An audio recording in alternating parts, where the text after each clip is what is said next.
everything! Shine down!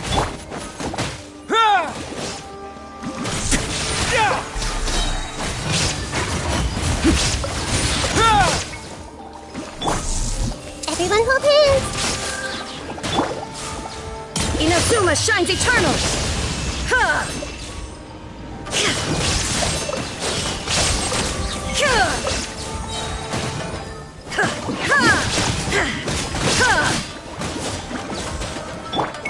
I see everything!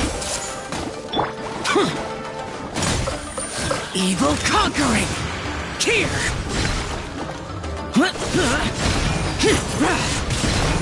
Here!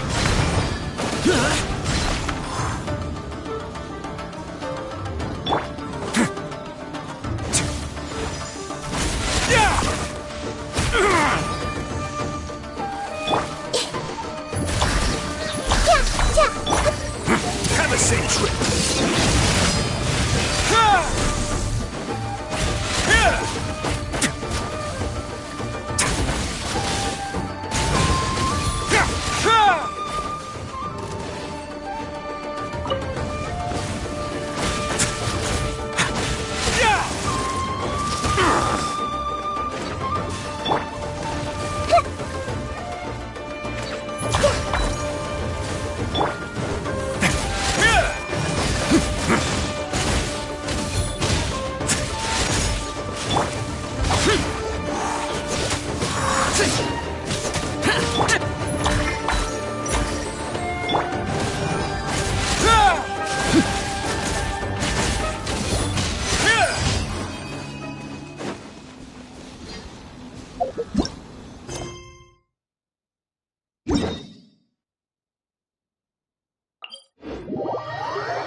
Illusion shattered!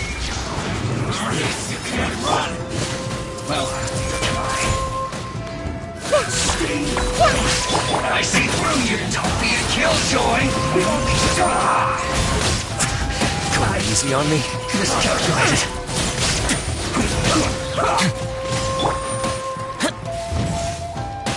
Lament! Here! Almost worthless!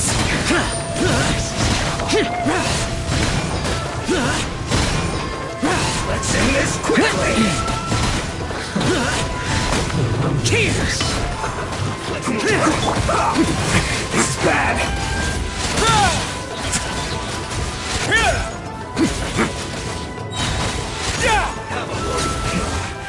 This isn't good. Everyone hold hands!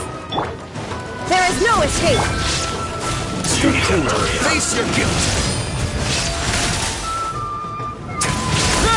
I have no objections. Instead of going big, guess I'm going home. Now you shall perish! You need to hurry up. Roast and fry. Unfortunate fault.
I see everything. Illusion shattered.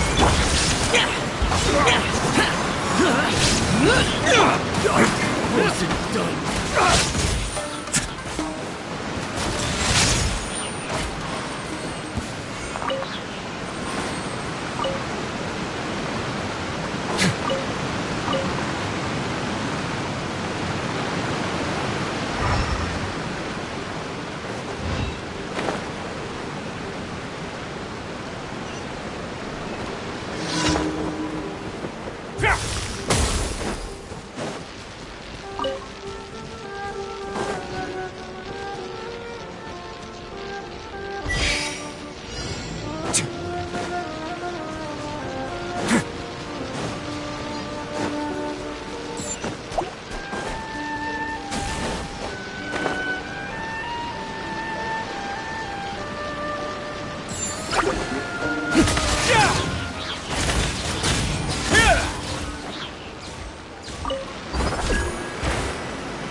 I once considered keeping some pets in my office, but soon gave up on the idea.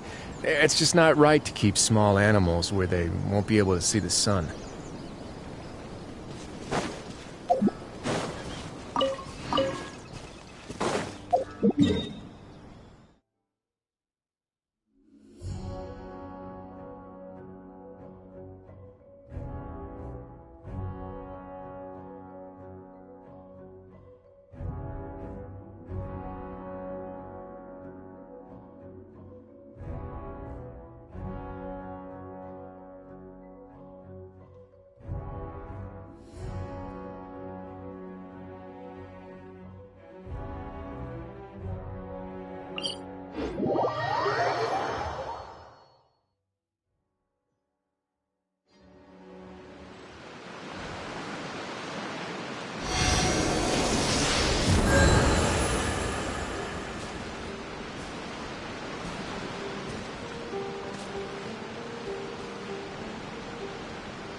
We have put in...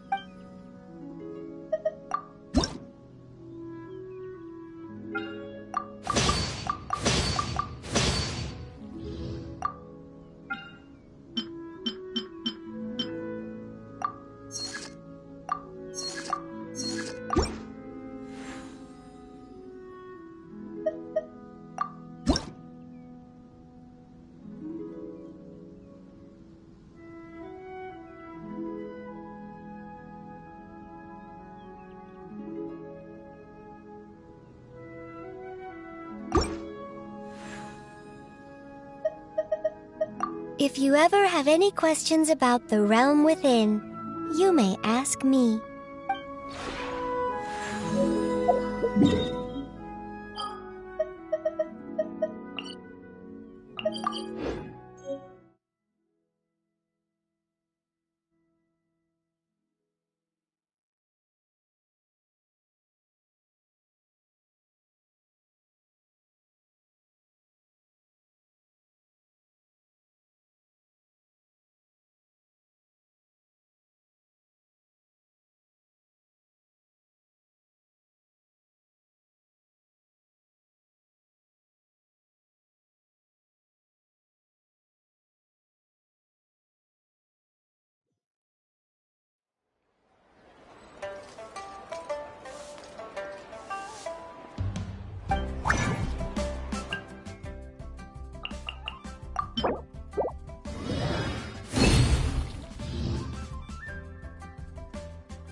take care of it.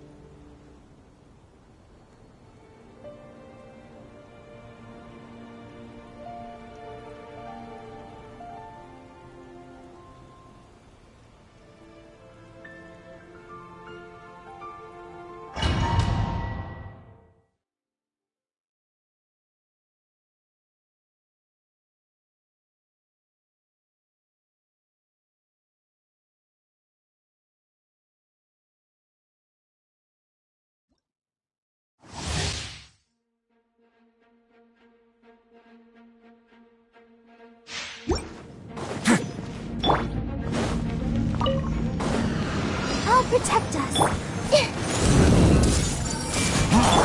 There is no escape!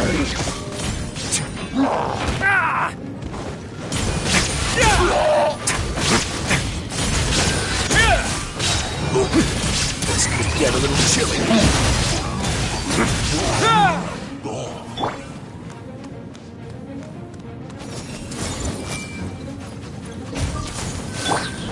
Illusion shattered! Huh. Go, Barb. Oh.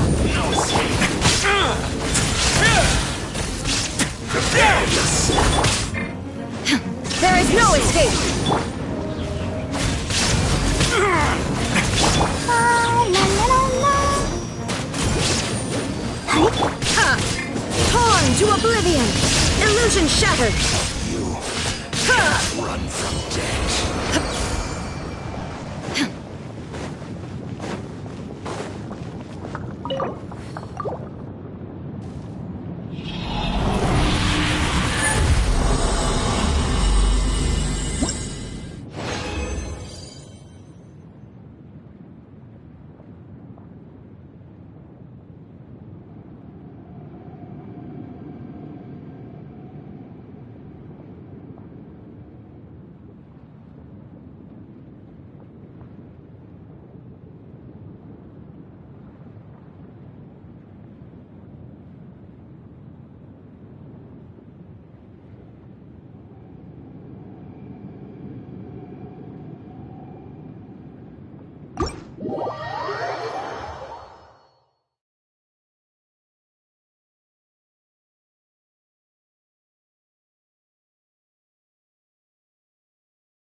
Chivalry will never die.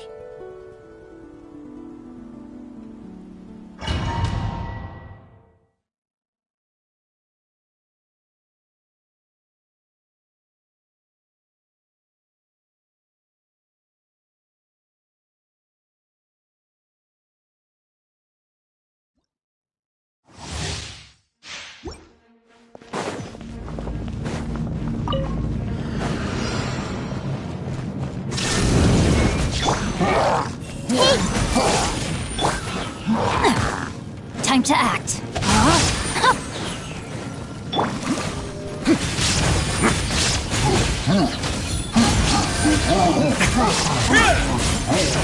Stay cool. Face your guilt.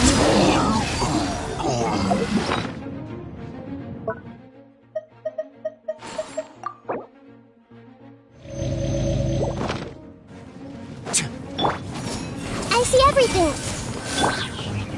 Shine down! Time to act. No, my sword! Let me read you a verse. So soon.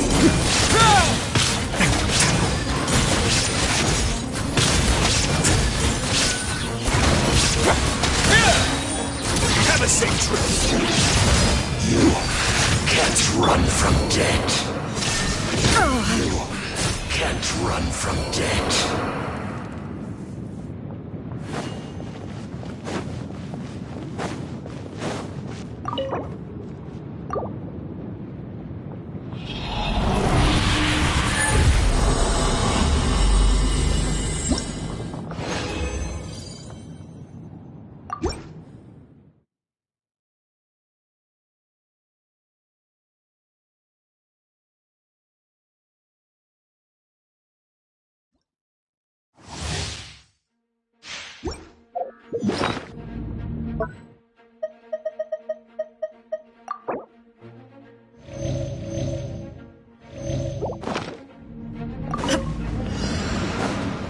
There is no escape! I let my guard down. The brightest flames burn fastest.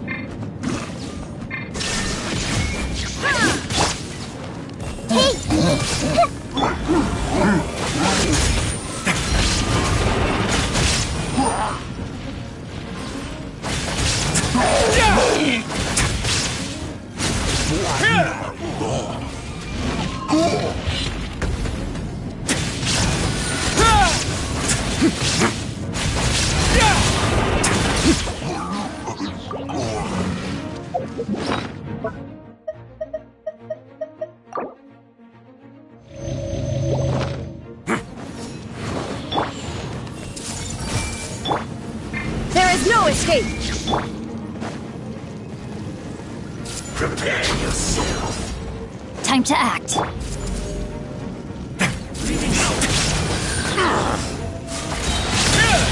Stay cool. Face your guilt. So soon. No escape. Not bad.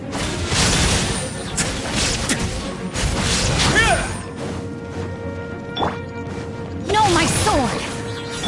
Illusion shattered! Inazuma shines eternal! Prepare yourself. Ha! Ha! Detached from the world. Can't run from death.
A word of advice, don't break the law. Is there anything else? Yeah, seriously, don't break the law.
If you ever see any stickers on my back, do me a favor and take them off. Malazines like to play pranks sometimes.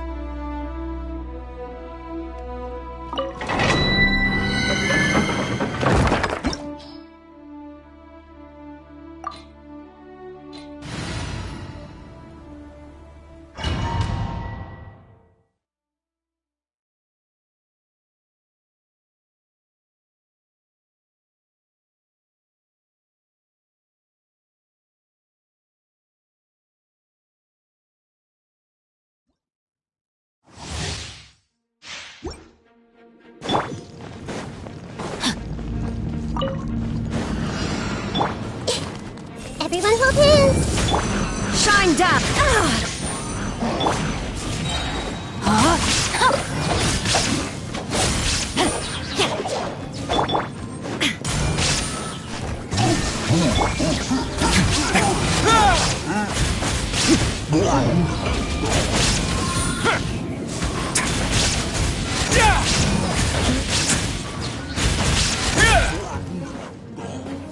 Pay your dues.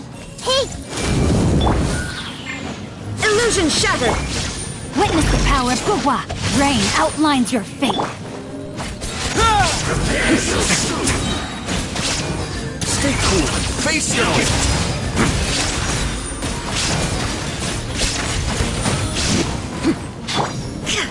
There is no escape! Not good. Torn to oblivion! Ha!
Ad Astra Abyssosk. Welcome to the adventure.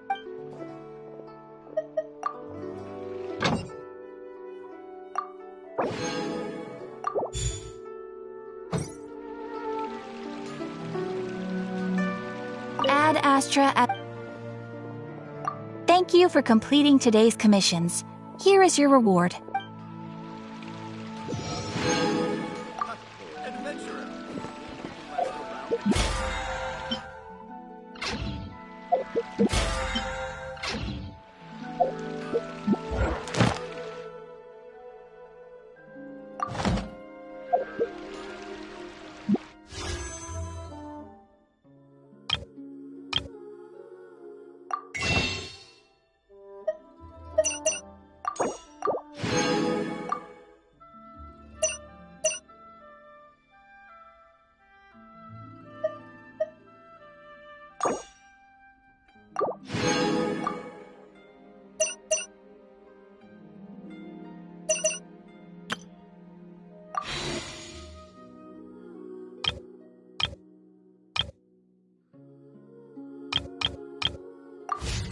All the world holds dear is but a backdrop of constant. Ha!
we made it to Sumeru, our next objective should be to head to Sumeru City and find a way to meet with Lesser Lord Kusanali.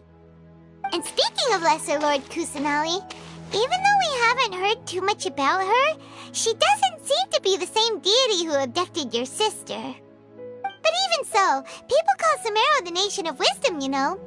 If we can get a chance to meet the God of Wisdom, maybe she can give us some useful information.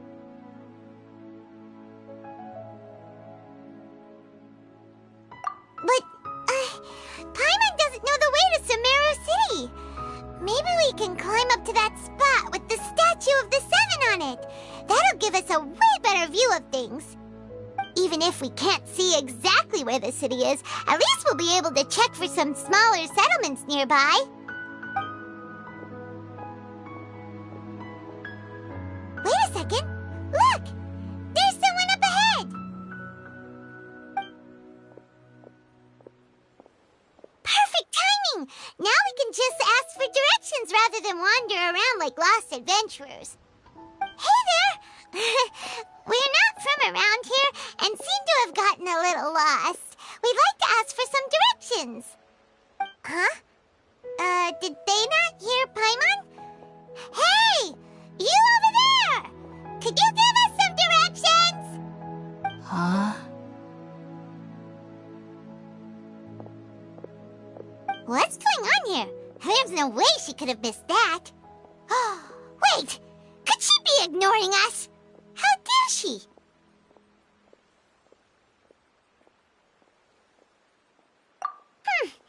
Well, even so, she might be heading someplace where we could find other people to ask. Let's keep our distance and follow her.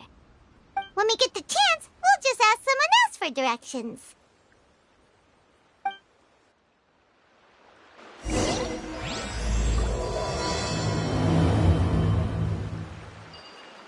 Come on, let's follow her. Just keep quiet and make sure she doesn't notice us. Ah, this wasn't locked. How convenient.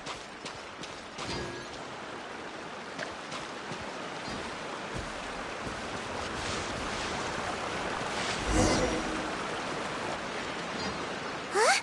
She just walked near that small waterfall and then suddenly vanished.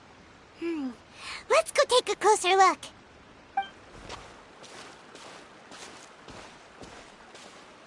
Paimon thought this cave would lead to a village or something, but, it looks like that's not the case.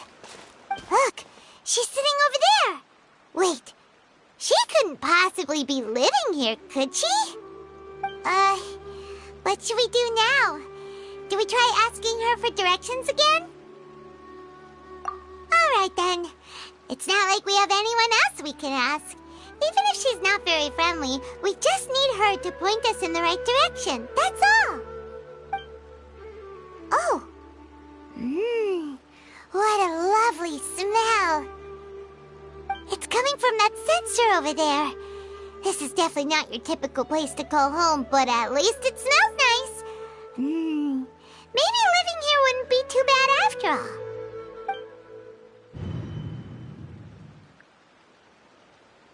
Huh? What's the matter? You don't look too good. What? Is the smell making you feel sick? Strange. Paimon doesn't feel anything.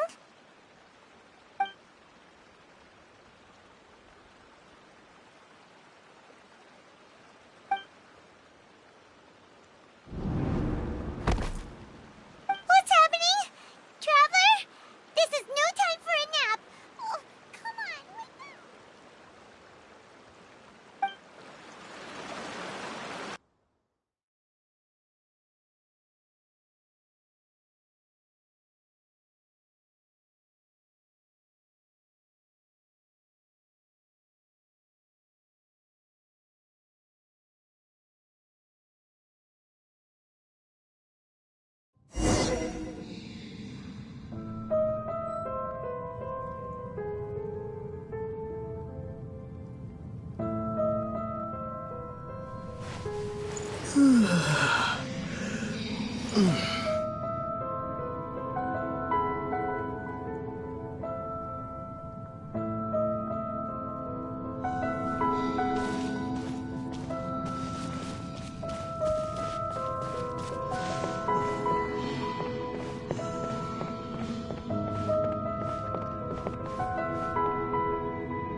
Are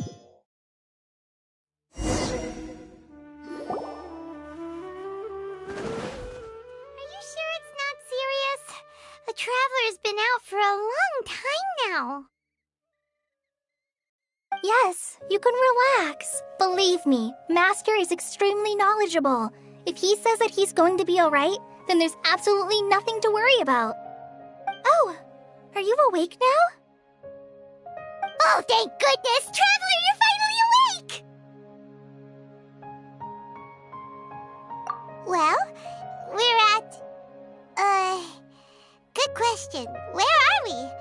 Paimon was in such a panic when you passed out that she even forgot to ask what place this is. This is Gandharvaville. It was originally built by scholars from Sumeru as a place to rest in the rainforest. Now it's mainly used by the forest rangers as a base of operations. My name is Kale. I'm a trainee forest ranger. My master and I found you passed out during our patrol, so we brought you here. Oh, no things are necessary. I didn't do anything, really. By the way, how are you feeling now? Any discomfort? Oh, that's Master's herbal medicine you're tasting. He gave you some while you were unconscious. Before I forget, Master mentioned you should take more medicine once you wake up.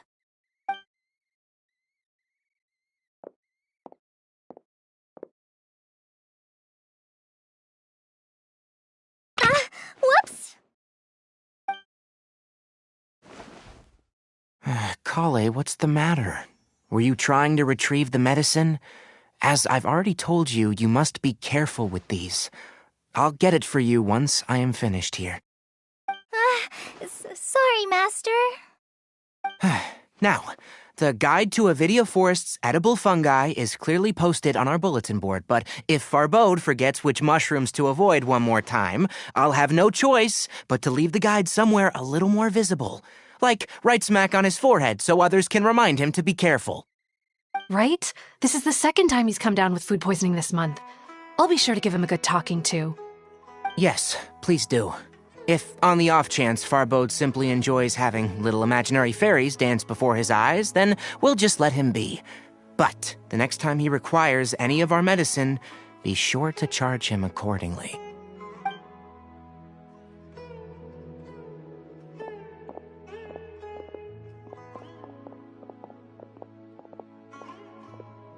So, how are you doing? Feeling better? Oh, this is my master, Forest Watcher Tainari. He is chief officer over all the rangers here in Gandharvaville. I already informed Paimon about the reason you fell unconscious earlier. But now that you're awake, let me explain it for you as well. It is common practice for Sumeru scholars of certain darshans to dedicate themselves to training in meditation in isolated areas, particularly the nearby forests. While meditating, they use a certain incense known as Spirit Borneal to help calm their minds as they enter a state of deep rumination. In hopes of asking directions, you two followed a scholar named Hypatia into her cave. The incense you smelled inside was the Spirit Borneal I just mentioned.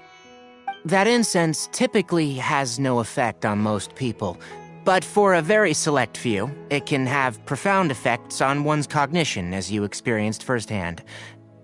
Does that make sense? Very good. Now, answer me this. Did you feel anything after passing out? Say, any out-of-body experiences, or did you see anything while unconscious?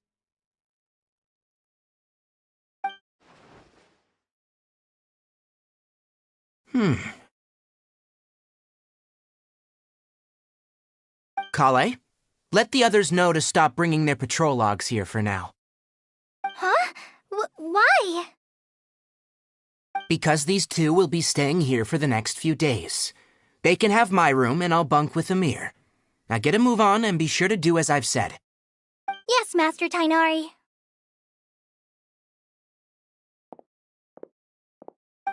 Wait, hold on a second. Can you tell us what's going on?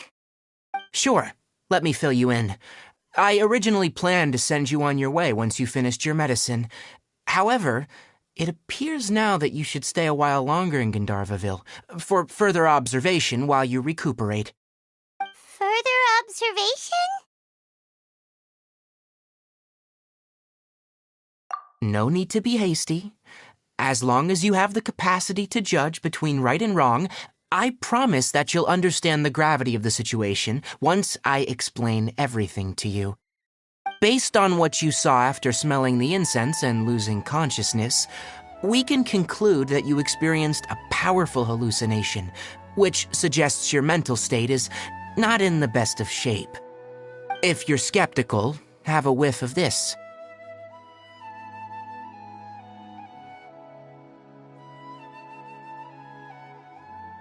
Whoa, are you okay? You're experiencing a similar sensation as when you passed out, aren't you? So even though your condition is stable as of now, if I were to haphazardly let you leave, it's highly likely that you'd suddenly pass out again somewhere else. The rainforest is home to many fierce animals and hazardous areas.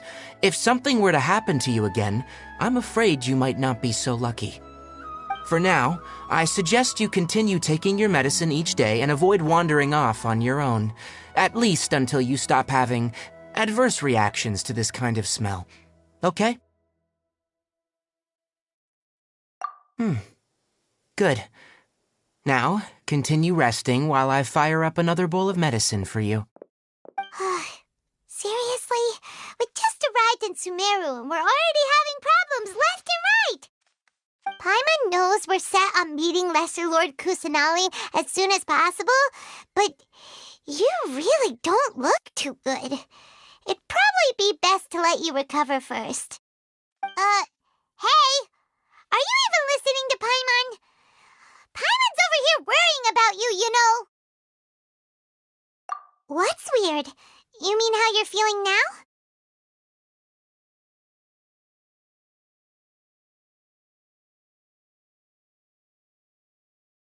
You mean the vision of tree roots and red skies you saw? But if those weren't hallucinations, what could they be?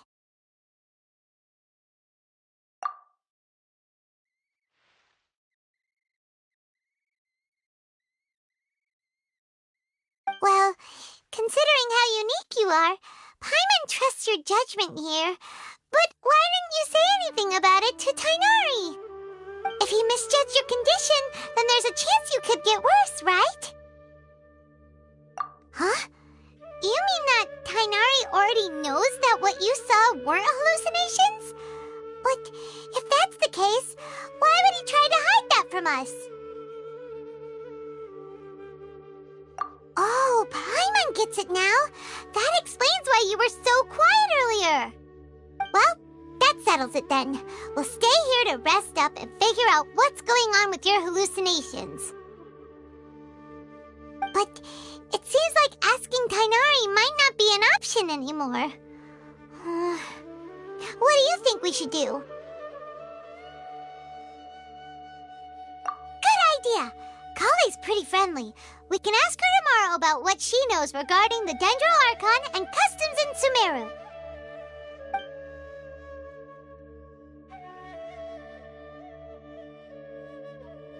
Rise and shine! Come on, it's time to go find Kale!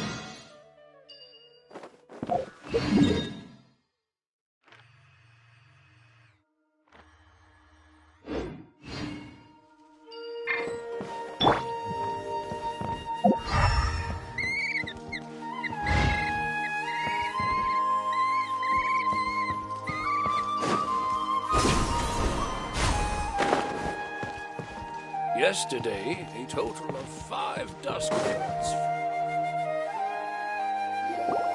Alright, next let's see your right hand. Not bad. But please remember that you still need to be careful, understand?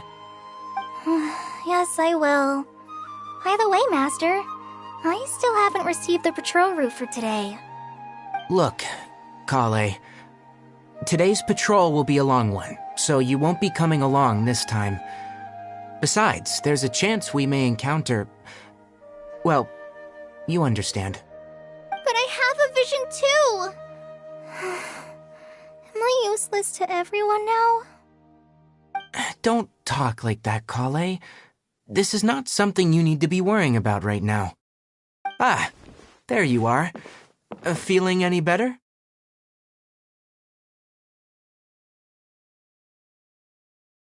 Yeah, since we'll be staying here for now, we thought we might as well try lending a hand around here. Seems you're not the type to sit back and take it easy for a while, huh? In that case, perhaps Kale could take you two for a patrol south of Gandharvaville for the day. And if you're feeling up to it, you can be responsible for cleaning the Statue of the Seven. Tighnari, we're ready to head out. Got it! I'll be right there! Alright, we'll be heading into the forest now. I'll leave any further details to Kale. Yes, you can count on me. So, Kale, what exactly are we going to be doing today? Tighnari mentioned cleaning the statue just now, but, that doesn't really sound like the job for a ranger. Well, a forest ranger's responsibilities can be pretty diverse. They handle a variety of tasks, like checking the condition of outlying roads, maintaining forest facilities, ensuring fire prevention standards are met, and providing assistance to travelers and locals. As for Master, well, he has to handle more dangerous areas of the rainforest. Today we can perform routine checks on the pathway lamps as we make our way to the Statue of the Seven. Paimon, Traveler, this way! You can leave the task of checking the lamps to me. In the meantime, you two can keep an eye out for anything unusual.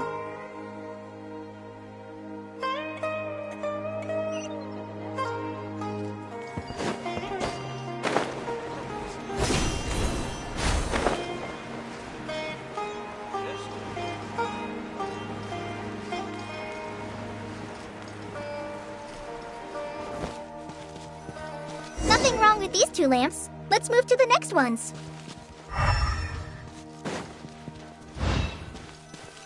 Oh, this lamp seems to be getting a little wobbly. Let me make a note of it.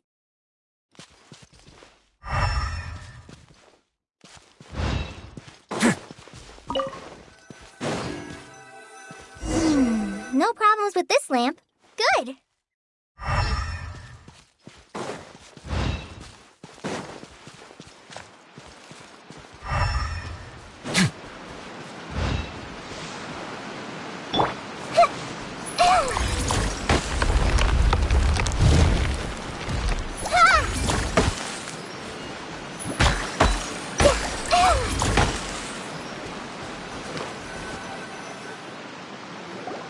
The Statue of the Seven is up on top of that large rock formation. You must have seen it when you came down this road before. It's pretty high up there, isn't it? Don't worry. If you're afraid you can't make it up there, I'm sure Master wouldn't mind if you don't clean the statue.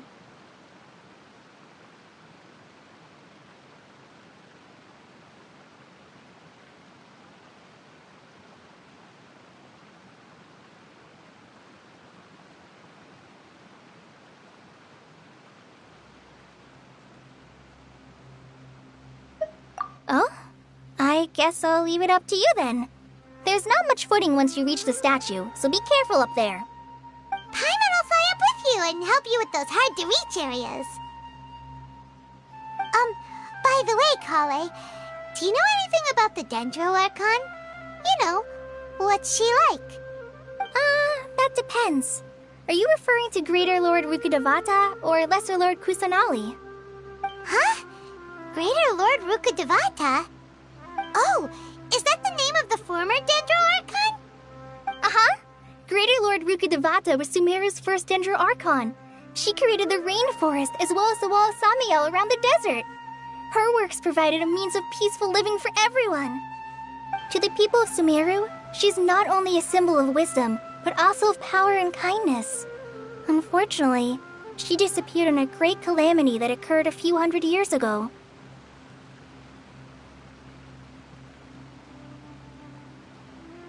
According to what Masters told me, the sages later found the newly born Dendro Archon and whisked her back to Sumeru.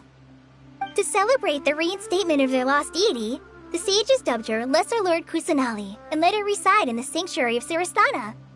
Uh-huh. Then what happened? Well, and then... I'm not too sure what happened, to be honest. Huh? You're not too sure? But aren't you from Sumeru? Yeah, I'm from Sumeru. But... Maybe it's difficult to discuss this topic with strangers. If that's the case, then don't worry, we understand. No, it's not that. I'm not trying to hide something from you. Besides, I don't consider you two strangers. Because you two know Amber, right? Wait, Amber? You mean...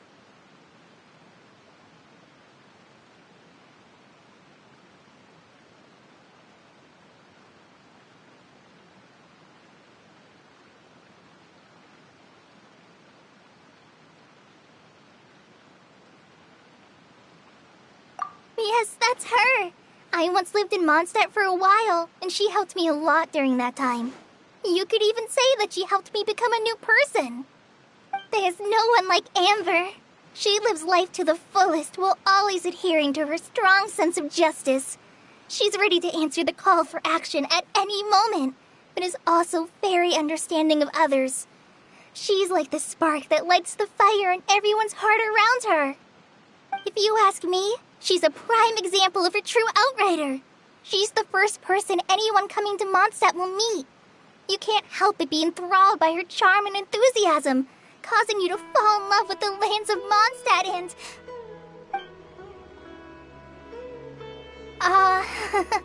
sorry. Paimon thought the work of Outriders was a little different from what you just described, but one thing's for sure, you really like Amber. Sorry. I was rambling on just now. It must have sounded kind of weird.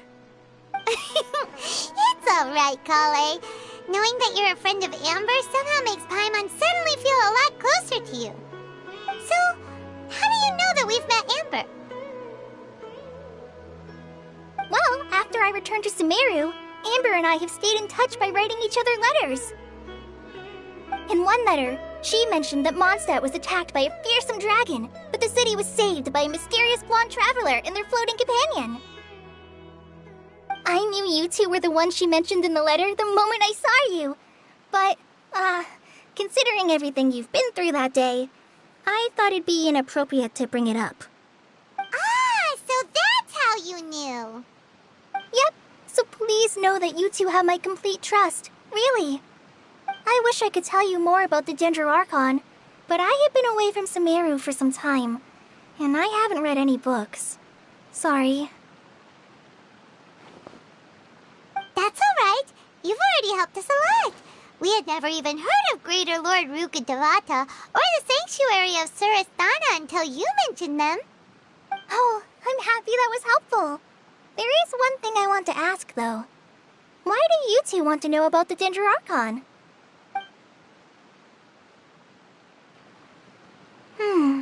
So that's why you're here. Thank you for telling me your story. Don't mention it. We are friends after all, right?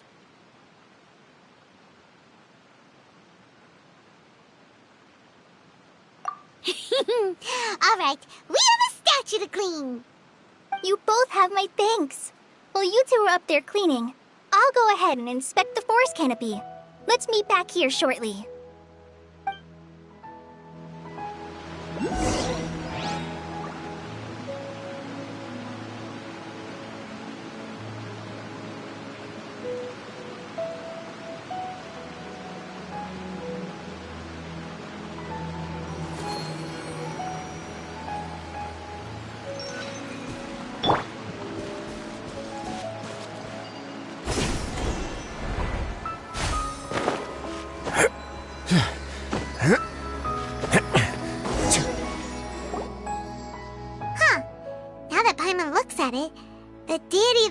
carved on the statue is kinda small.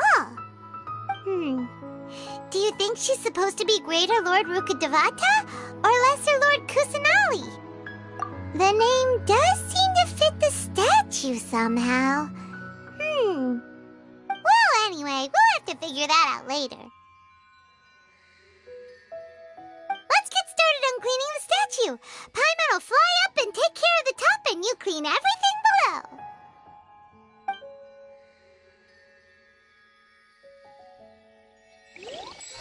Nice work! That's one clean statue. Let's head down and meet up with Kale.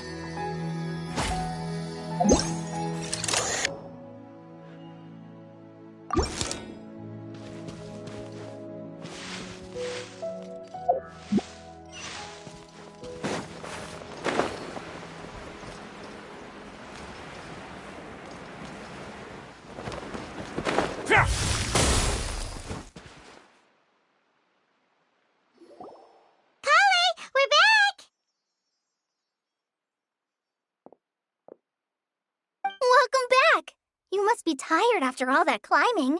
Let's take a little break. I brought some fruit and water for us. Yay! Food! What kind of goodies did you bring?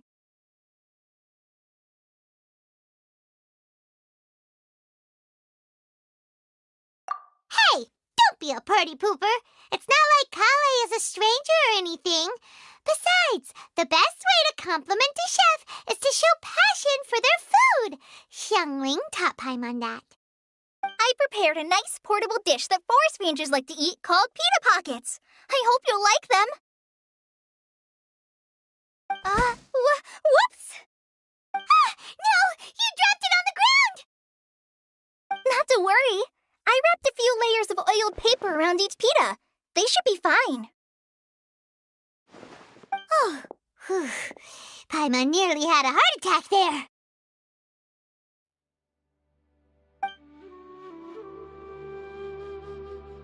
Those pitas are amazing! You're quite the cook, Kale. Thank goodness you wrapped them in paper. Paimon wouldn't have been able to sleep at night knowing something so tasty had been wasted. You really know how to compliment the chef, Paimon. Since you liked it so much, I'll be sure to give you a copy of the recipe sometime. I'll even include all my personal cooking pointers, so you'll be making your own pita pockets in no time. Yay! Thanks, Kale! It's hard to believe someone as diligent as you could have clumsy moments, too. Oh, I guess it happens from time to time. So, Kale, don't you think that Tighnari's a little too strict with you? He won't let you touch anything without his permission. Paimon knocks stuff over all the time flying around the Traveler, but he's never said anything. Everyone has their clumsy moments. No, you've got the wrong idea about Master. Sure, he may seem a bit harsh at first, but with some time, you'll see that he's actually very kind-hearted. I've heard the veteran rangers say that Master is from some ancient and mysterious race that is known for their cunning wit and reclusive nature, but Master is actually very kind at heart. Oh, by the way, you've heard of the Academia, right? Well, there's a group called,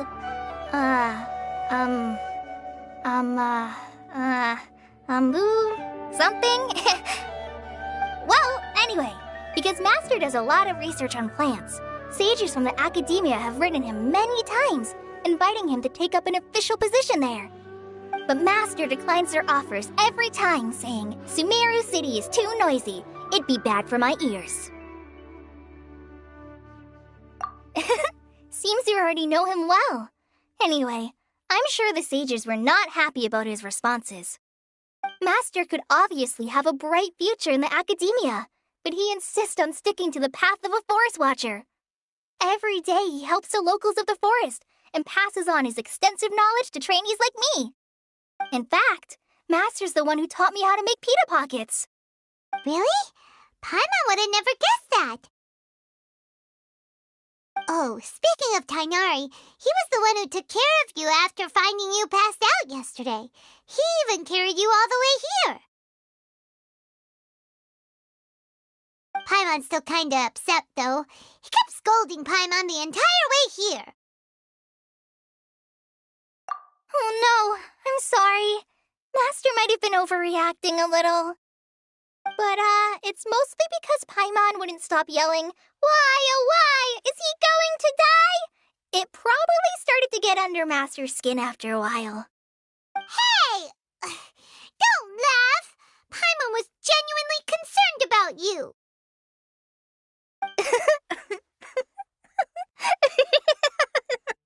Hey!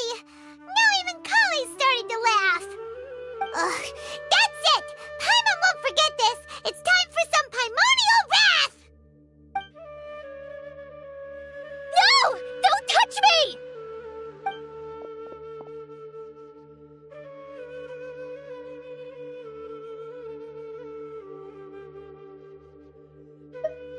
Oh, sorry, Kale. Paimon didn't mean to scare you. No, I just... I didn't mean that. Kale, are you okay? What's the matter? No, I'm fine. I'm sorry. I must have startled you both reacting like that. Oh, well, it's getting late now. Let's hurry back to Gandharville. I think Master and the others should be back by now, too.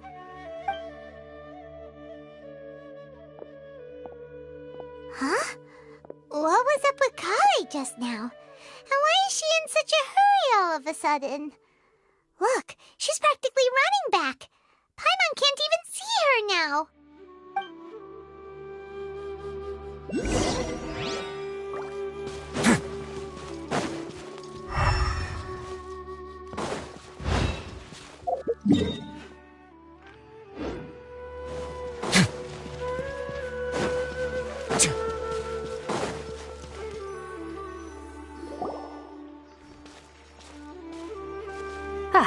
Traveler, you've returned. Yep, we're back. Have you seen Kale by any chance? Oh, Kale? Yes, I saw her go into her room just a moment ago. Oh, okay. Guess we'll just have to wait and talk to her tomorrow then.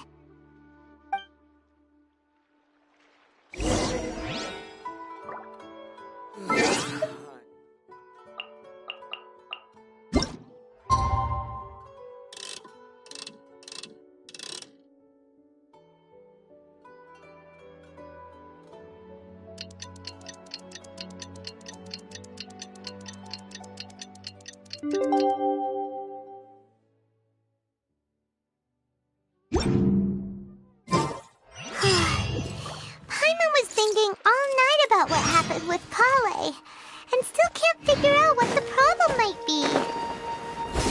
Maybe she's in a better mood now. Let's go. Ah, it's you two. I was just about to go look for you. Huh? Tighnari? What are you doing here? Where's Kale? I came to check on Kale's condition. To put it simply, she's not well. You mean she's sick? How could she be... Oh, wait a minute. Could it be because of what Paimon did yesterday? No need to worry. Something as small as you could never harm her. This sickness is something that Kale has been dealing with for some time. Kale has been more excited than usual since you two arrived. A little too much so, to be honest. She hasn't remembered to take care of herself. I suppose it's understandable, though. She hasn't been around anyone she considered a friend for some time now. It must have been refreshing for her to have you two here. So, Tighnari, what's really wrong with Kale? Let's take this conversation elsewhere. Kale just fell asleep after taking her medicine. She needs some peace and quiet.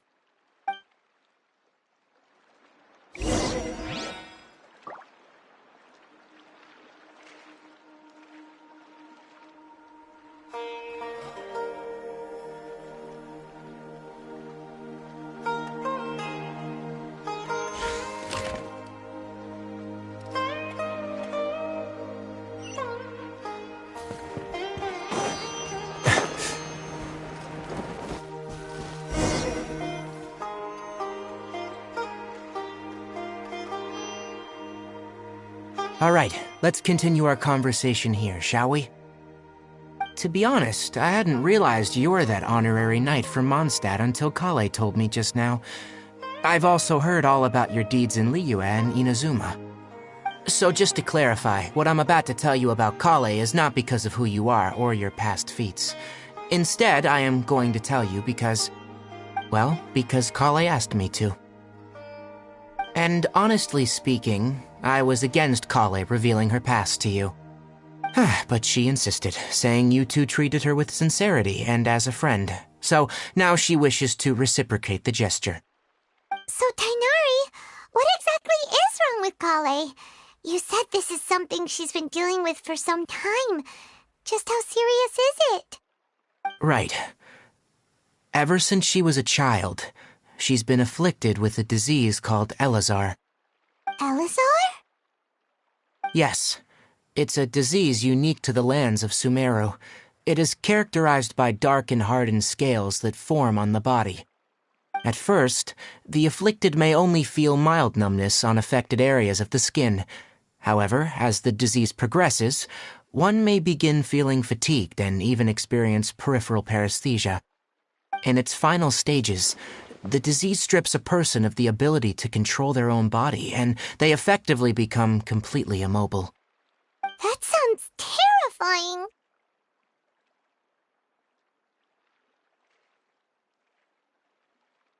Wait, hold on. So when Kale seemed to be acting a little clumsy earlier, it was because... Correct. That would be the effects of Elazar, which is precisely why I do not want her carrying or holding anything, lest she ends up hurting herself.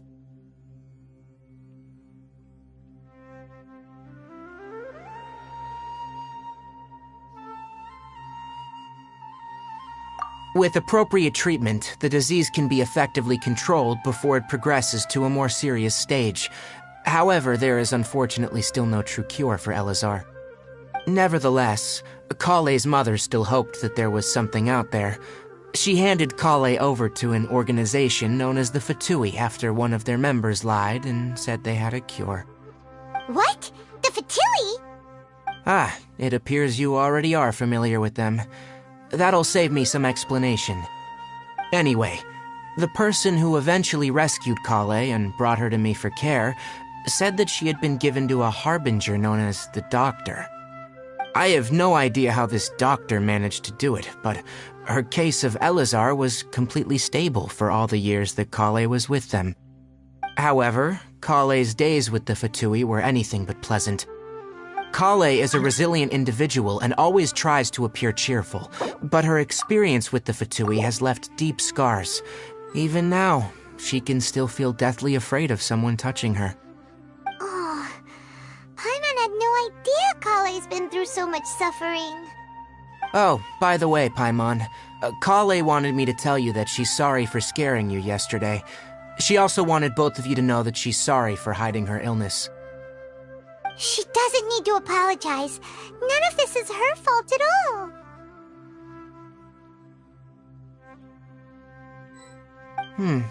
Well said. I hope you'll get a chance to tell her that in person the next time you see her. Kale once thought that it would be impossible for her to have any real friendships. I trust that you two will never let my trainee experience such emotional pain again. Don't worry, Tighnari. We'll take good care of her.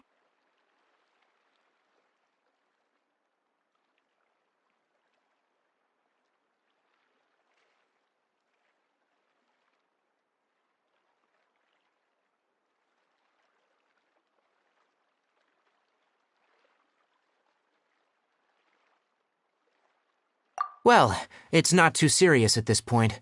She overexerted herself the last couple of days, which is what led her to break down this time. As long as she has taken her medicine and gets plenty of rest, she should get better. Though I must admit that Kale's condition was much more stable when she first arrived here in Gandharvaville. She was interested in the work of the forest rangers the moment she saw us. I could see that she was serious about learning, so I felt compelled to ask her to join us. Her stamina has gotten much worse recently. Though a moderate amount of physical exercise is always necessary, I'm afraid the long-distance patrols are a little too much for her now. All right, now that I've told you about Kale's past, I think I'll head into the rainforest to find some ingredients needed for her medicine. I'll see you two later.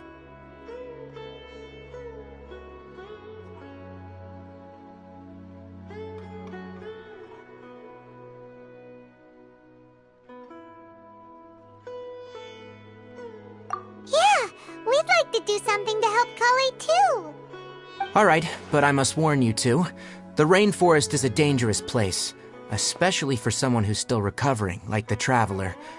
You must follow closely and listen to every instruction. No problemo. Let's go then. We'll be looking for a plant known as the Nilotpala lotus. It's often used to help those afflicted with Elazar recover their energy.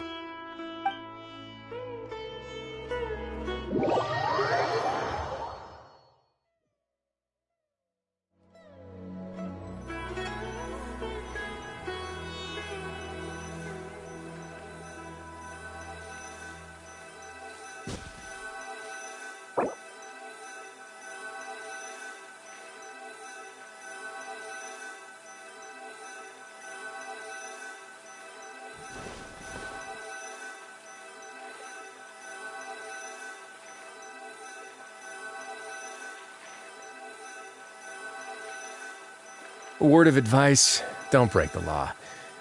Is there anything else? Yeah, seriously, don't break the law.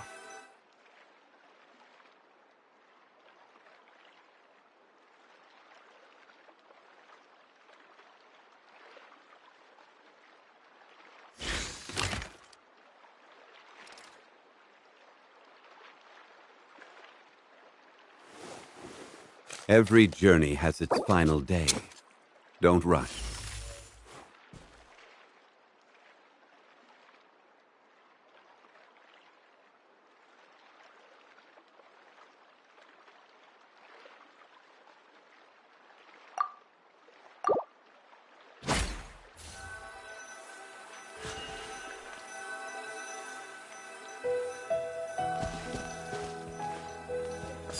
Pull in!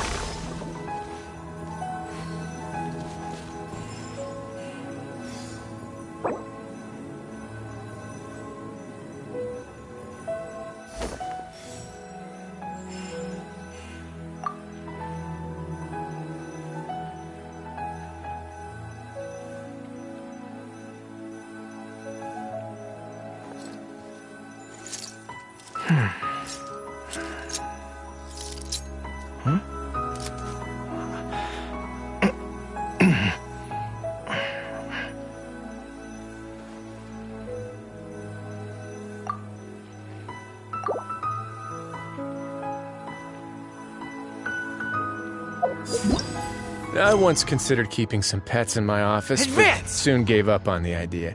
It's just not right to keep small animals where they won't be able to see the sun. Boring!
If you ever see any stickers on my back, do me a favor and take them off. The Malazines like to play pranks sometimes.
Victory is almost ours! Whew, that was a tough fight!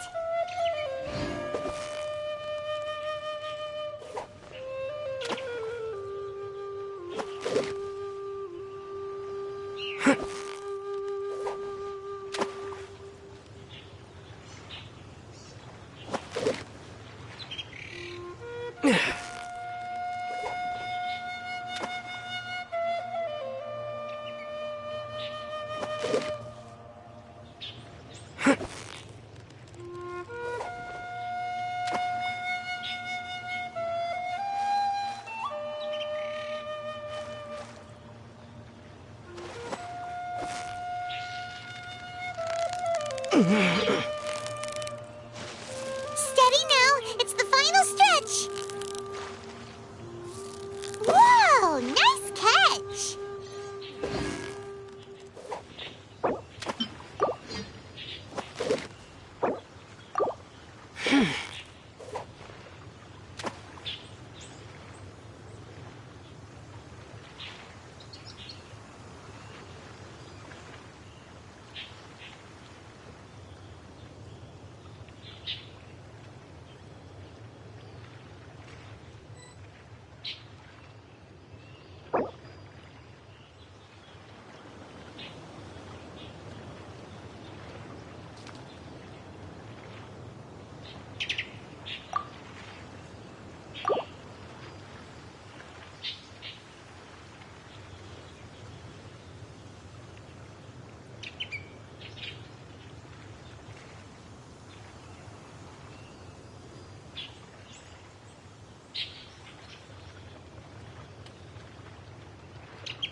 You've got it! Wow, Paimon's stomach is rumbling already!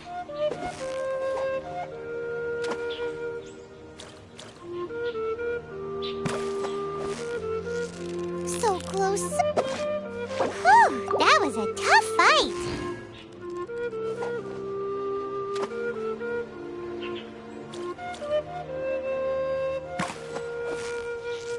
Victory is almost out! Wow, Paimon's stomach is rumbling already!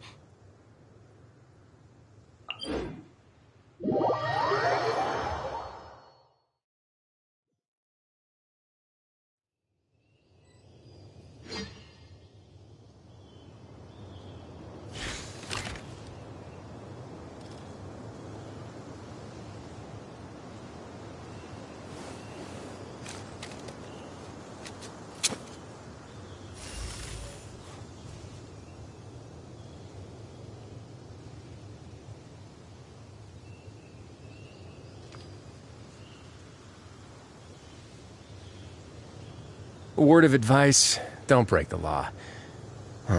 Is there anything else? Yeah, seriously, don't break the law.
The pitch black whale.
All right, let's continue our conversation here, shall we? To be honest, I hadn't realized you're that honorary knight from Mondstadt until Kale told me just now. I've also heard all about your deeds in Liyue and Inazuma. So just to clarify, what I'm about to tell you about Kale is not because of who you are or your past feats.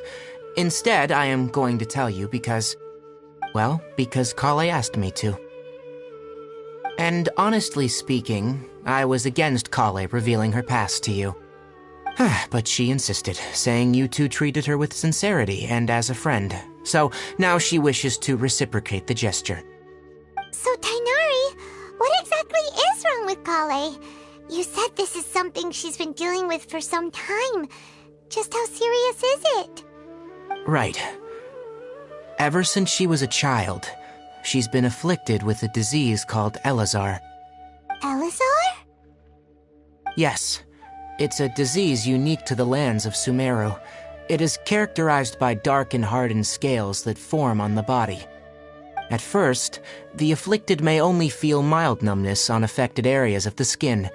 However, as the disease progresses, one may begin feeling fatigued and even experience peripheral paresthesia. In its final stages, the disease strips a person of the ability to control their own body, and they effectively become completely immobile. That sounds terrifying.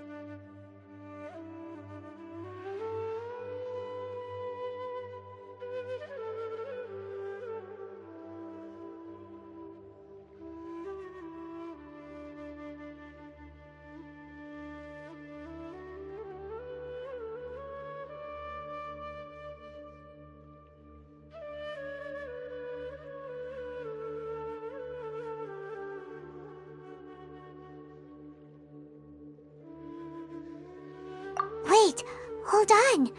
So when Kale seemed to be acting a little clumsy earlier, it was because... Correct. That would be the effects of Elazar, which is precisely why I do not want her carrying or holding anything, lest she ends up hurting herself. With appropriate treatment, the disease can be effectively controlled before it progresses to a more serious stage. However, there is unfortunately still no true cure for Elazar. Nevertheless, Kale's mother still hoped that there was something out there. She handed Kale over to an organization known as the Fatui after one of their members lied and said they had a cure. What? The Fatui? Ah, it appears you already are familiar with them. That'll save me some explanation. Anyway, the person who eventually rescued Kale and brought her to me for care said that she had been given to a harbinger known as the Doctor. I have no idea how this doctor managed to do it, but her case of Elazar was completely stable for all the years that Kale was with them. However, Kale's days with the Fatui were anything but pleasant. Kale is a resilient individual and always tries to appear cheerful, but her experience with the Fatui has left deep scars. Even now, she can still feel deathly afraid of someone touching her. Oh, Paimon had no idea Kale's been through so much suffering. Oh, by the way, Paimon, Kale wanted me to tell you that she's sorry for scaring you yesterday. She also wanted both of you to know that she's sorry for hiding her illness. She doesn't need to apologize. None of this is her fault at all. Well said. I hope you'll get a chance to tell her that in person the next time you see her. Kale once thought that it would be impossible for her to have any real friendships. I trust that you two will never let my trainee experience such emotional pain again. Don't worry, Tainari. We'll take good care of her.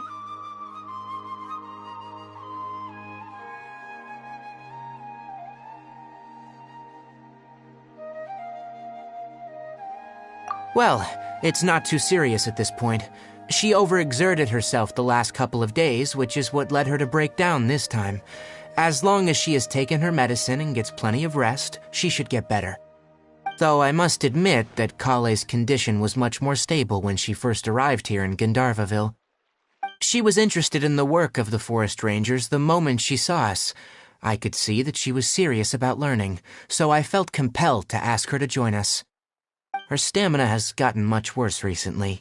Though a moderate amount of physical exercise is always necessary, I'm afraid the long-distance patrols are a little too much for her now. All right, now that I've told you about Kale's past, I think I'll head into the rainforest to find some ingredients needed for her medicine. I'll see you two later.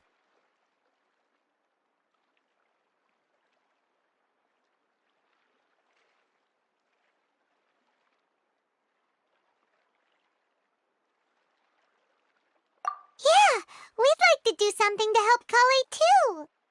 All right, but I must warn you two. The rainforest is a dangerous place, especially for someone who's still recovering, like the Traveler. You must follow closely and listen to every instruction. No problemo. Let's go then. We'll be looking for a plant known as the Nilotpala lotus. It's often used to help those afflicted with Elazar recover their energy. Hey, Tainari? Where exactly are we going to find this plant? Nilote lotuses can be found all over the rainforest, but it often grows right here around Gandharvaville. Given the name, it sounds like we should be looking for it in the water. You are correct. The Nilote lotus grows in the water. When fully matured, they look like giant blue flowers floating on the water's surface. Quite an attractive species, if you ask me.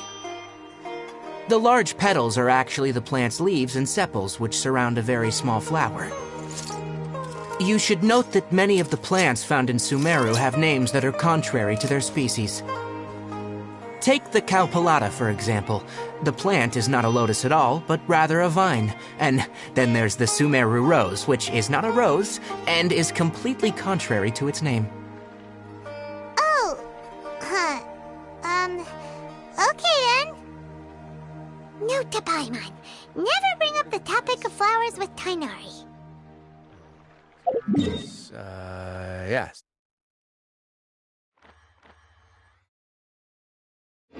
Seriously, don't break the law.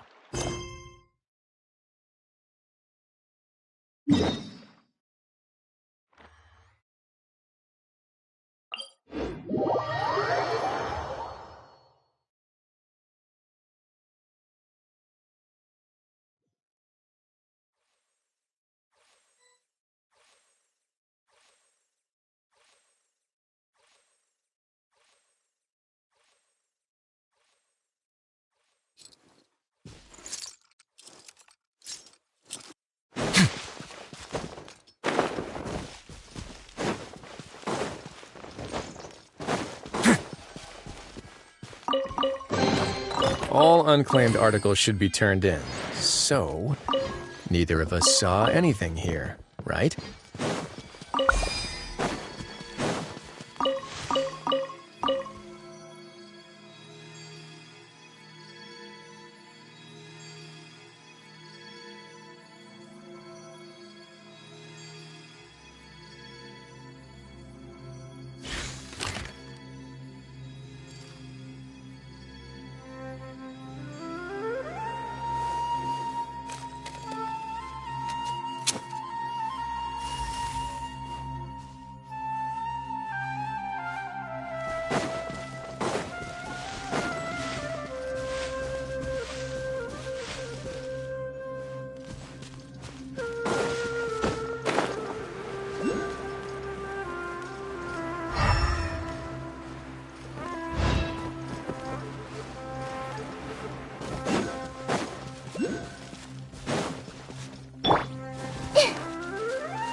there should be Nilode Palalotuses growing somewhere in this area.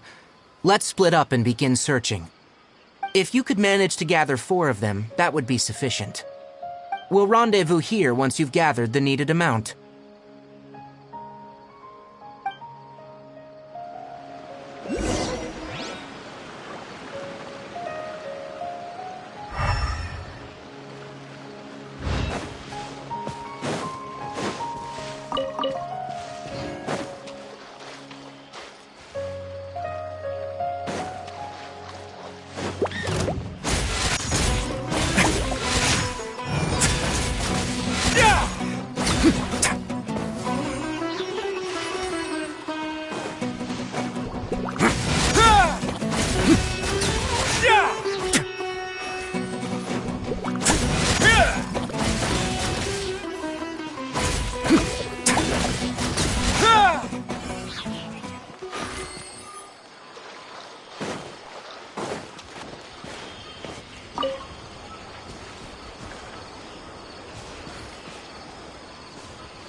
Everyone hold hands!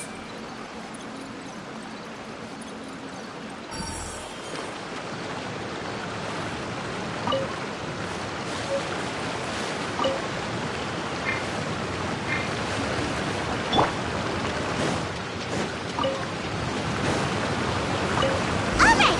We've gathered enough Nilode Palalotuses. Let's head back to meet Tighnari.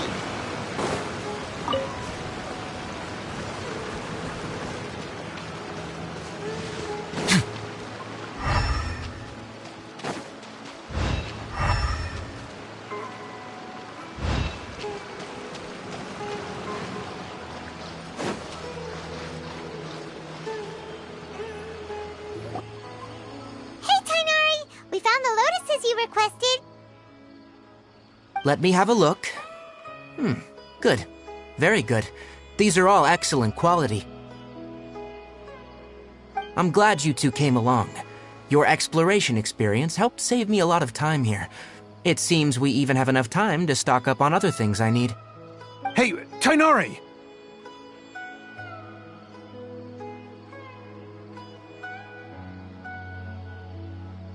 Oh, Tighnari! Someone's calling your name!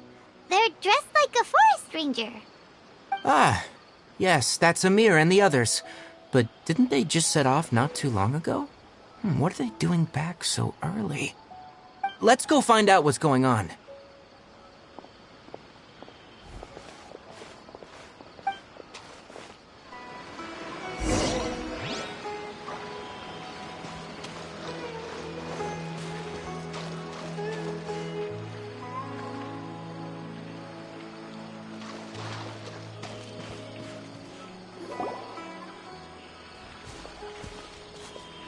Tighnari, thank goodness we found you here. We were just about to head back and find you at Gandharvaville.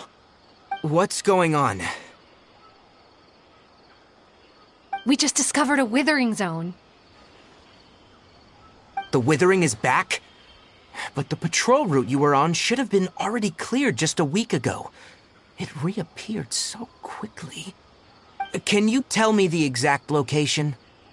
It's up ahead, deep in the river valley. It's appeared in a spot that blocks nearly the entire narrow part of the valley area, so we decided to come find you as quickly as possible. And the radius of the contamination? Sorry, I couldn't get a clear enough view to tell. No one in our patrol team had a vision, and it appeared to still be spreading, so we didn't risk getting any closer. Okay, I understand. You made the right decision. I'll go deal with it right away. In the meantime, please guide these two back to Gandharvaville. Wait, Tighnari, why don't you let us help you? You two have only just arrived in Sumeru. You're still unfamiliar with many things in these lands. There's a unique type of anomaly that occurs in the Sumeru rainforest. It's called the withering. The affected areas not only cause nearby vegetation to wither, but it's also lethal to wildlife and even people. If you don't carry a vision, then you should think twice before approaching such places. Yes, Amir is absolutely right. I wasn't kidding when I said the rainforest is a dangerous place. As Amir said, only someone with a vision, that is, the power to manipulate elements, will be able to resist the withering's corrosive effects for a time. That's right. If any of the forest rangers without a vision come across a withering zone, we first make a record of the location and then have a ranger with the proper abilities deal with it, like Tainari here. Only someone with a vision can venture within a withering zone and find a way to deal with it.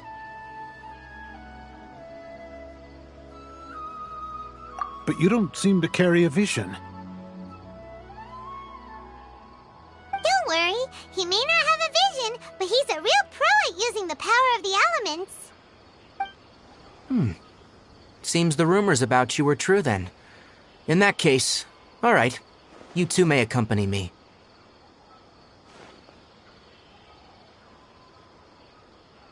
We typically only teach visitors how to identify the withering as they're about to leave Gandharvaville. We'll make an exception today and show you what it looks like up close.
Stop.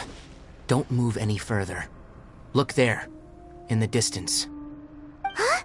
Where? Oh, look! Those plants have withered! That whole area is kinda gloomy. Even the air looks like it's filled with ash. Oh, Paimon doesn't like the look of this. That is the withering. All right, traveler. We're gonna have to enter that withering zone. Once inside, we'll need to look for what we call tumors of the withering. If we eliminate those, then the area will be saved. Thank you. But I must warn you, don't push yourself. This is your first time handling this sort of thing, after all. Even with elemental powers, once you step inside the withering zone, you may experience extreme discomfort. If at any point it becomes too much, return outside the zone and take a breather.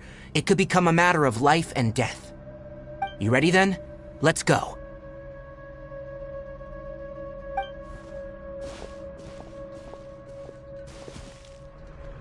First, we must locate any branches sustaining the withering zone.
Great work.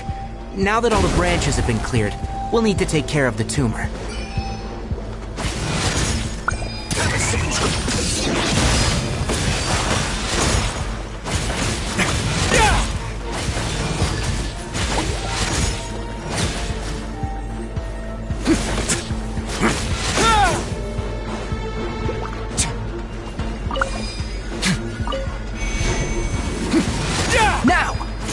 destroy the tumor of the withering.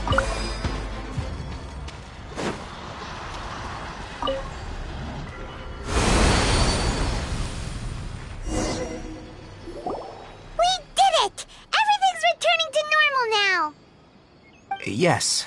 Thanks to you two, we were able to quickly restore this area back to normal. Tainari? You make it sound like we did well, but why does Paimon have the feeling you're worried about something? It's that obvious, huh? Alright, it's like this. Recently, the rate at which withering zones appear has been increasing. Even though we were able to quickly clear that withering zone, it won't be long before another one appears. If that simply meant more work for me, then that wouldn't be an issue. But it's far more severe than that. The withering is leaving lasting effects on the rainforest itself. For instance, even though we cleared out the withering zone, many of the plants that were affected will not recover. This presents a crisis for the ecosystem itself. Many plants in the rainforest are already in decline, directly impacting the wildlife that depends on those plants. And most disturbingly, as the appearances of withering zones have started to increase, Kale's case of Elazar has also become more serious. Huh? But why's that? I'm still not sure of the exact reason. However, I've received word from acquaintances at the academia that similar cases are being reported for patients with other conditions. No, none that we know of. The withering has been recorded in Sumeru for millennia. It's said that it originates from the depths of the world. Oh, by the way, have you heard of Irminsul before? Irminsul is a tree located deep beneath the surface. Although it isn't like any tree we know in a biological sense, you can basically think of it as a large tree that grows downwards rather than upwards. I'm sure you've heard of ley lines, right? They're like the roots of Irminsul, spreading and extending from a massive cavern deep underground all the way up to the surface.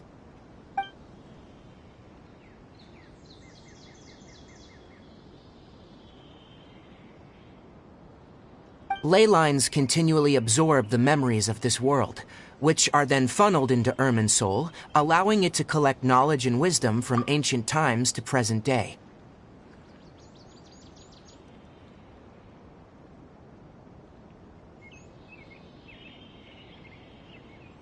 The Dendro Archon is known as the god of wisdom because her consciousness is directly connected to it. It is also said that the Dendro Archon's power is a manifestation of Irminsul. And as for the withering, its emergence is related to a disease that's affecting it.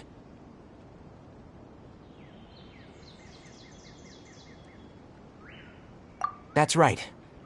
My ancestors learned of this from Greater Lord Rukkhadevata's familiars a long time ago, but even those mysterious creatures did not know of a cure for Irminsul. I'm afraid we rangers will be battling the withering zones here for a long time, until a cure is found. Alright, that's enough on this topic for the time being. Now that we've taken care of things here, it's time for us to head back to Gandharvaville.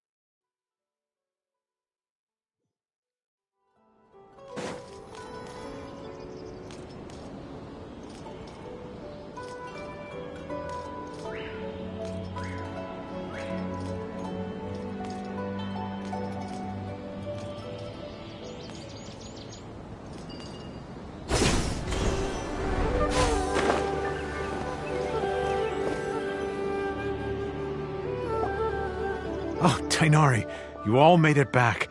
How did it go? The withering zone you reported has been taken care of. No need to worry. Huh? Wait, is that? Oh no, Hypatia!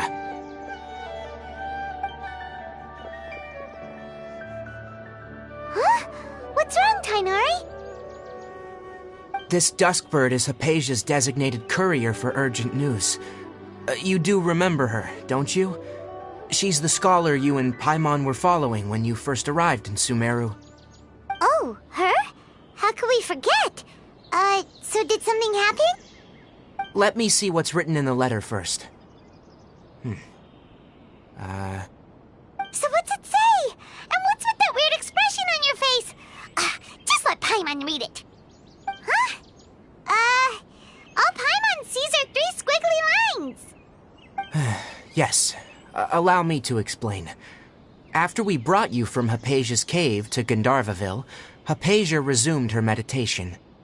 She must have just finished. It's been nearly 3 days since she's had anything to eat, and it appears she's forgotten to prepare some rations. This letter is her asking us for help. We need to go. What? You mean she's been sitting there for 3 days? Hey, wait, how did you know all that from just a few lines on the paper? Well, obviously because this has happened before. Last time she drew 5 lines, and by the time we found her, well, I'd prefer not to remember that. Needless to say, Hypatia's been through worse, but we should still get to her as quickly as possible. I've got some emergency rations set aside for times like these. Paimon, Traveler, could you two bring these to her? Wait, you want us to bring her the rations? But will the Traveler be okay if her cave is still filled with that funny incense? Let's find out. Here, Traveler, take a smell and see. So, how do you feel? Huh? Really? You're not feeling even a little drowsy? But wait, how'd you know that he'd be okay this time, Tighnari? Back when we were clearing the Withering Zone, I observed that he could adeptly manipulate the Dendro element. I knew then that he would be fine. And if I may ask, when I was telling you two about Irminsul's ley lines, was what I described similar at all to what you saw when you were unconscious? That's correct. Those weren't hallucinations at all, though I don't intend to apologize for deceiving you. Because what you saw is of significant importance, not just for the nation of Sumeru, but the entire world of Teyvat. My forefathers were shown much favor by Greater Lord Rukkhadevata. We took an oath to protect this nation together with her. Now that that duty has fallen to me, it was a part of my responsibilities to ascertain whether you could be entrusted with the fate of Sumeru. Now, after seeing you in action with my own eyes, you have earned my confidence, and I no longer feel the need to hide any secrets from you. When you passed out, your consciousness had connected directly with Irminsul. What you witnessed were actually real memories contained within Irminsul itself. I could try to tell you more, but it would be better if you went to ask Hypatia instead. Her focus on meditation and use of Spirit Borneal are aimed at establishing a connection with Irminsul, just as you did. That sounds nice and all, but will she really help us? Seriously, she completely ignored us the last time we tried talking to her. That was because when you ran into her, she was in a special phase of her training. During that time, she must avoid communicating with others. Please, wait here for a moment.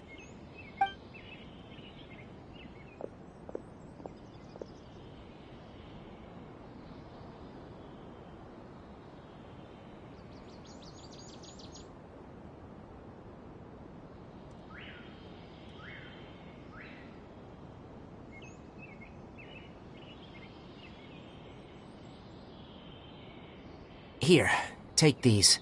It's a meal I packed for Hypatia, as well as some other ingredients. I'm sure it'll come in handy. Also, here's a letter that I would like you to give to her. Just show it to her, and she'll answer any questions you may have. No, I should be the one thanking you. You've both been a great help these last few days.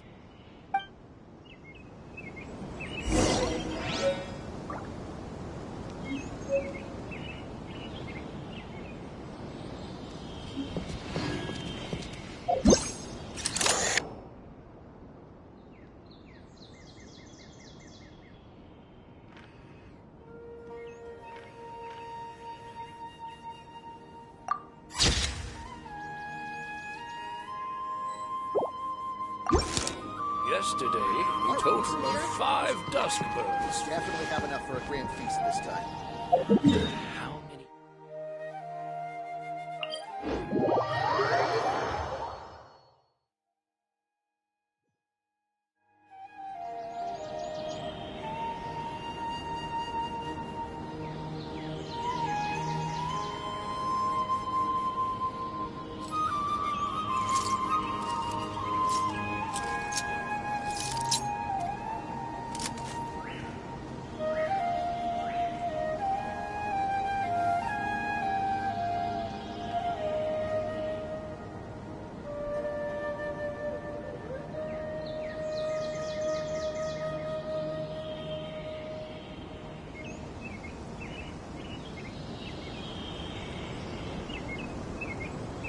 Have you ever seen these stickers on my back? Do me a favor and take them off. Malazines like to play pranks sometimes.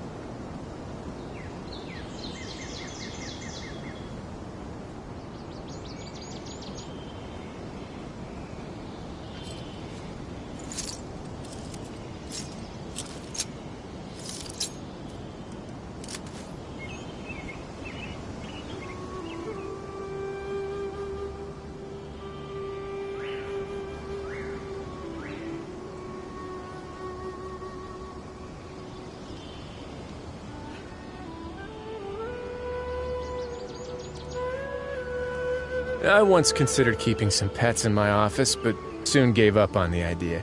It's just not right to keep small animals where they won't be able to see the sun.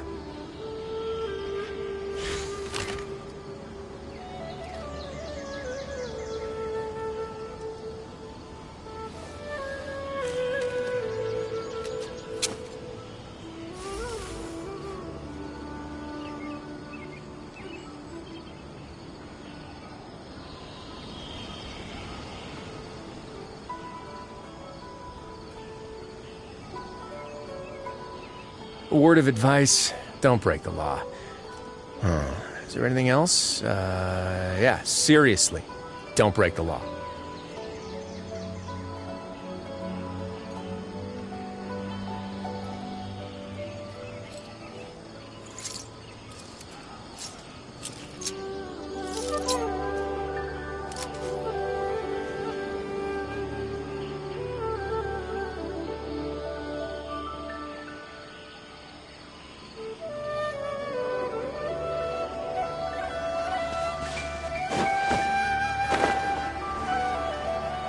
Hypatia should still be in the cave. Let's go inside and see how she's doing.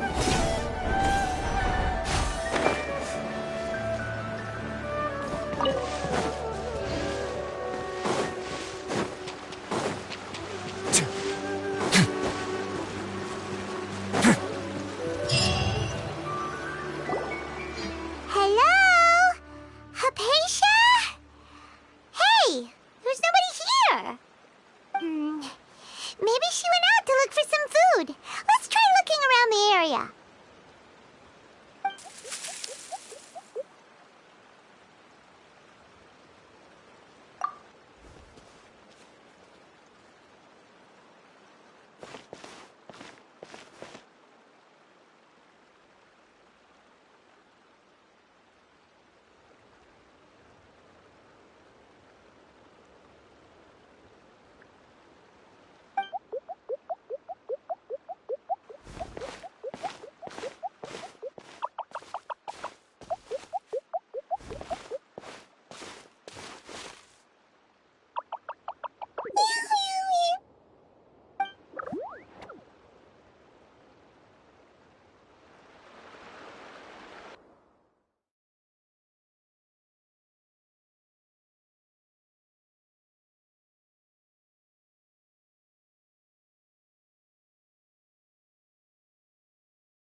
Hypatia, are you alright? So hungry. Eat. water. There's no way we can get her to eat in her current condition. Let's try finding some water first. Huh? Wait. Why does it look super foggy outside all of a sudden? Anyway, let's go look around.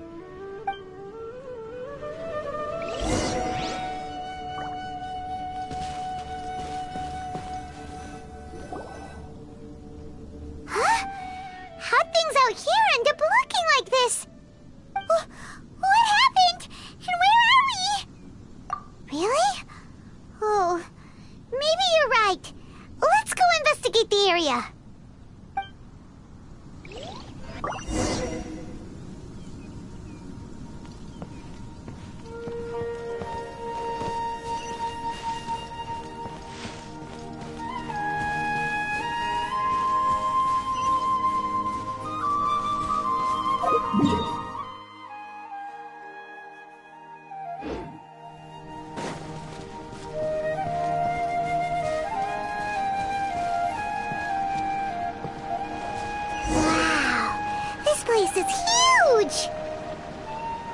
I knew there's something off about that cave.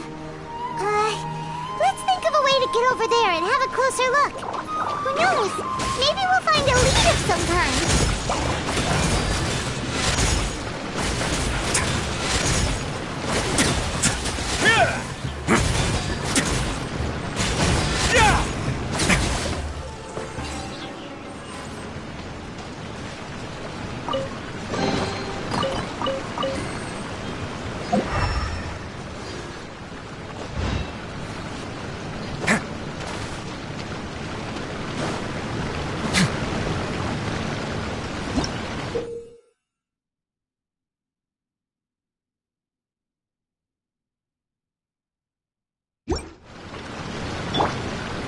Down!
Illusion shattered!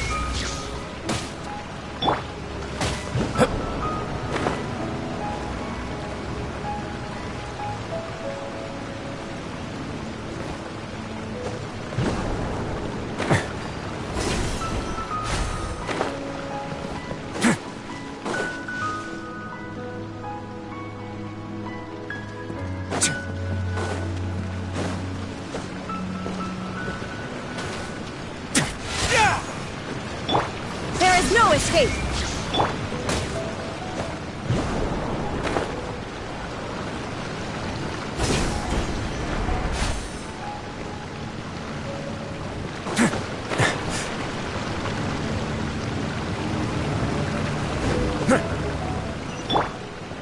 Shine down!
There is no escape! I see everything! Rain Cutter!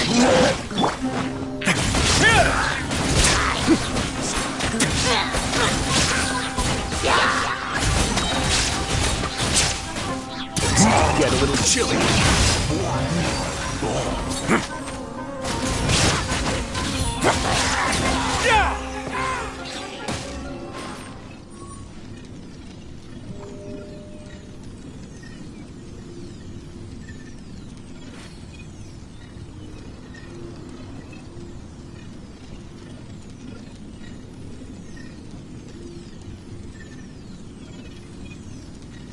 Have you ever seen these stickers on my back? Do me a favor and take them off.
I once considered keeping some pets in my office, but soon gave up on the idea. It's just not right to keep small animals where they won't be able to see the sun.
This place is getting weirder by the minute!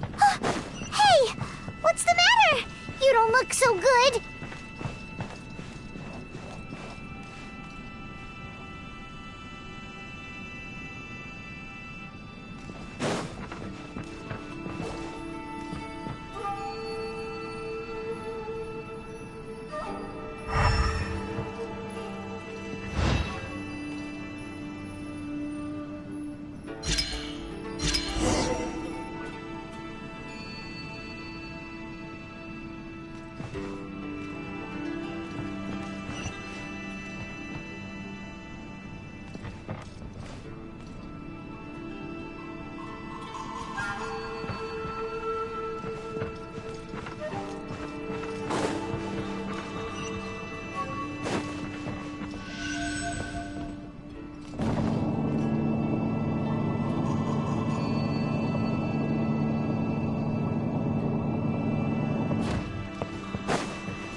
Well. Looks like we meet again, traveler. The Abyss Herald! What are you planning to do in this strange place? Strange place. Plotting. You needn't worry about such things. They don't concern you.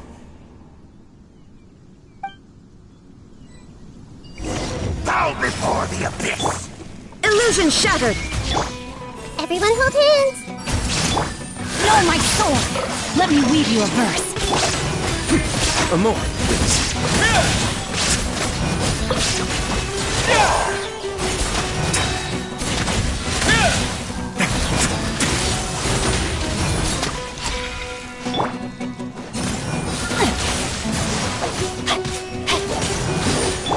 Shine down!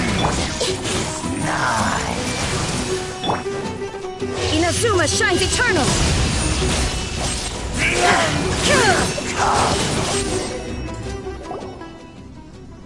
Huh? Why can't we beat this guy? Oh, Paimon doesn't get it! We've faced others like him before! What's wrong this time?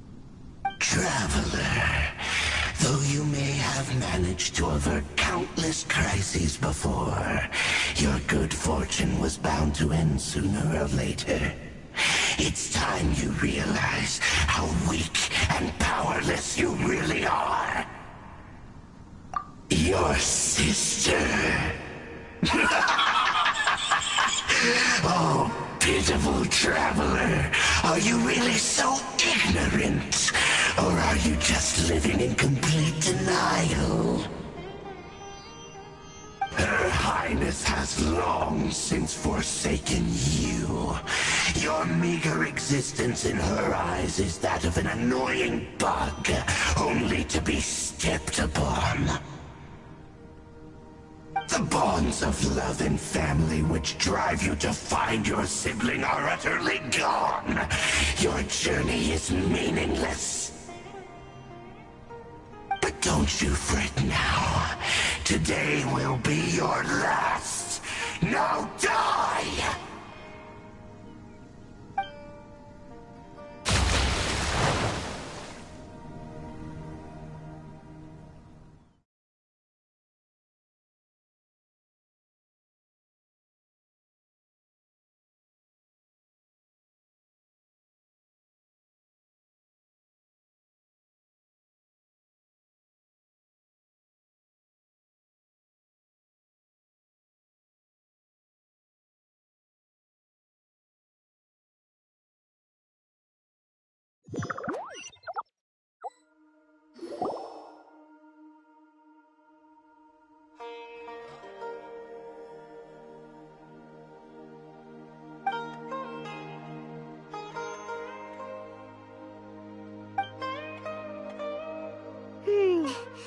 What do we do?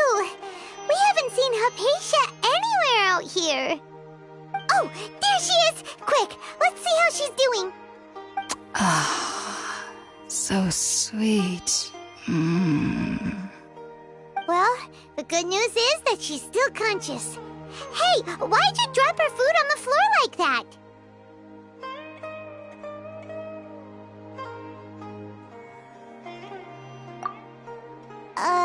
Are you okay? That's really not like you. Anyways, we can talk about this later. We better make sure she's alright first.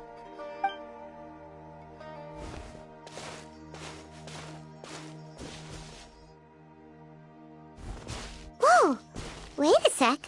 Look at all this fruit lying around her. We can put that to good use.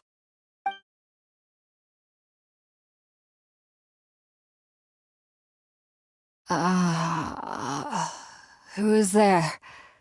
Tainari, is that you? Huh?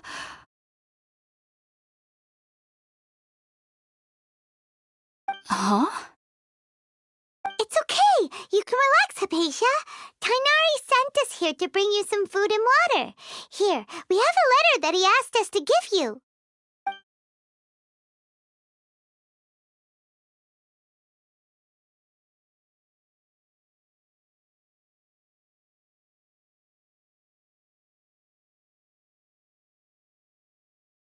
I see. So, you're friends of Tainari. I apologize for all the trouble I've caused you. I'm grateful that you came so quickly to save me. You even brought all this fruit. Well, actually, we didn't bring the fruit. It was already here when we arrived. We were kind of wondering about that, actually. When we found you here, there was all this fruit lying around and even some juice dripping from your lips. How did you end up like this anyway? Oh, really? I seem to understand now. All the fruit was likely from my, neighbor. Must have come by and saw me like this. Your neighbor? You mean there's someone else living nearby?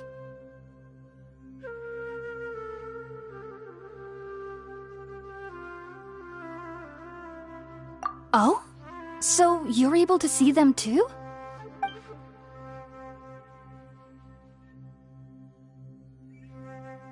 Wait, hold on a second, Traveler.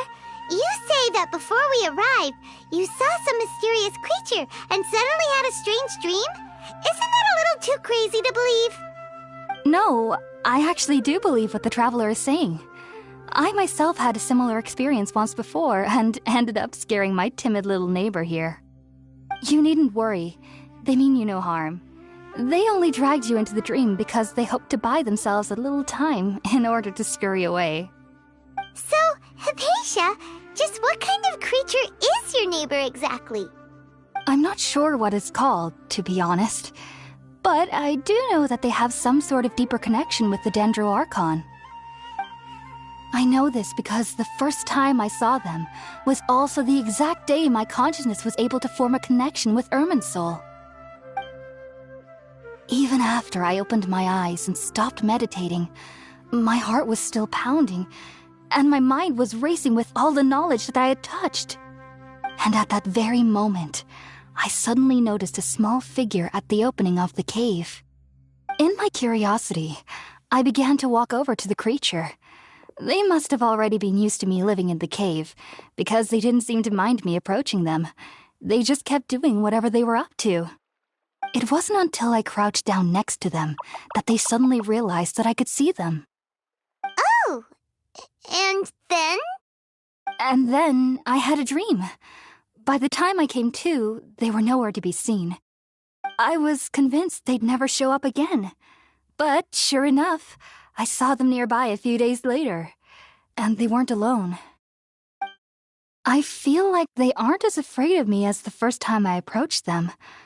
But I never would have expected them to save me.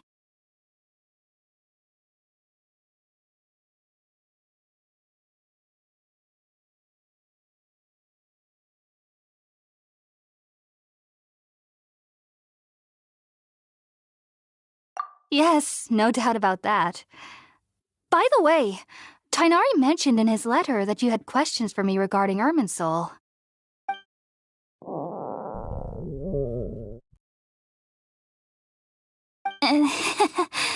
Sorry about that. Sounds like just drinking juice still isn't quite enough for my stomach. Well, if somebody hadn't dropped the food earlier... Anyway, looks like we'll need to prepare something ourselves. Besides, Paimon's getting hungry too. Let's eat first and talk about Irminsul later. Alright, we're up, Traveler. Today's menu will feature Sweet Madame and a radish veggie soup.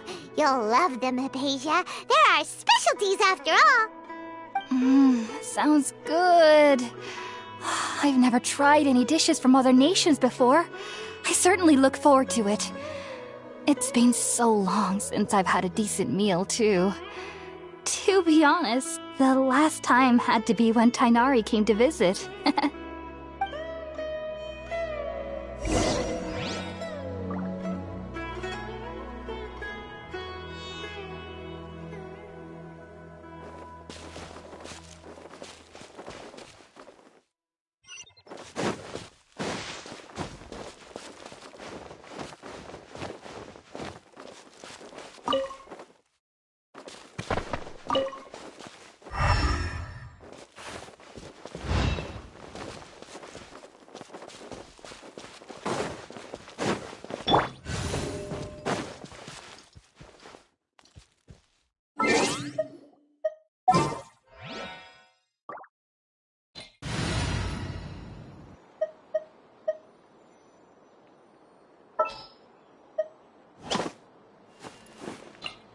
I won't hold you back!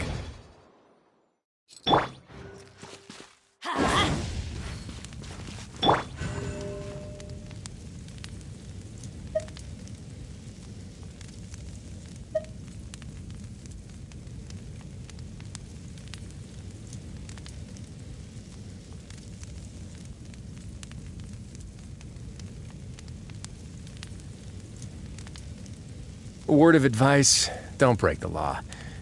Is there anything else?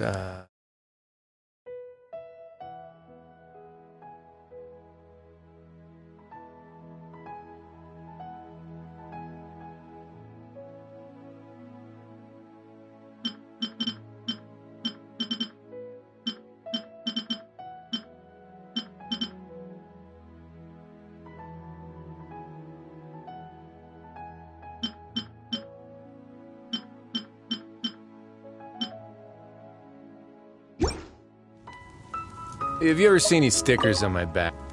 All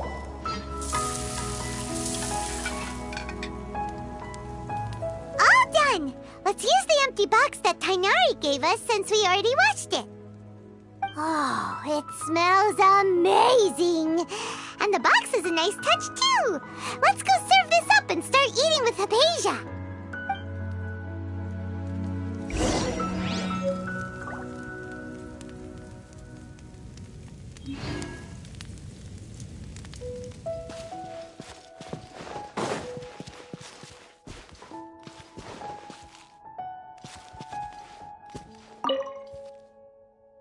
Are you already finished cooking? Smells delectable. I'm truly thankful whenever I can enjoy a proper meal like this. Cooking really isn't my forte.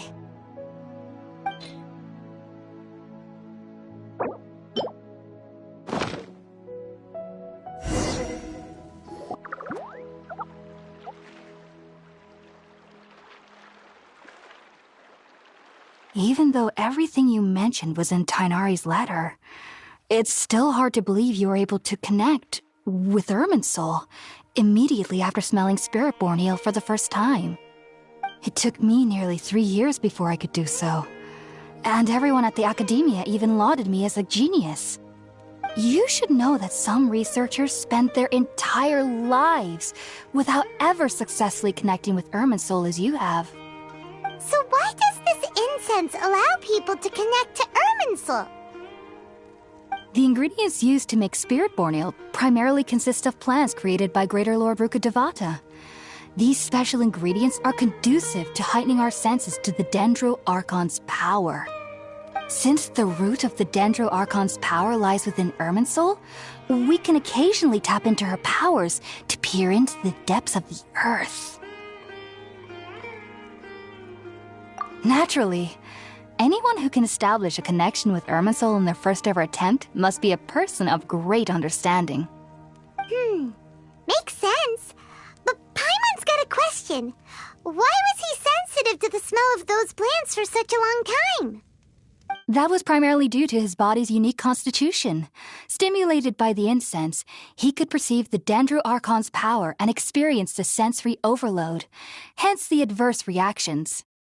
Taking in any scent similar to the ingredients of Spiritborn Ale would cause adverse effects. Not to worry, though. It appears you've already fully recovered. Technically, your body should still be sensitive to the powers of the Dendro Archon, but unless you're using intentional meditation techniques, the scent of Spiritborn Ale should no longer trigger such reactions. Whew.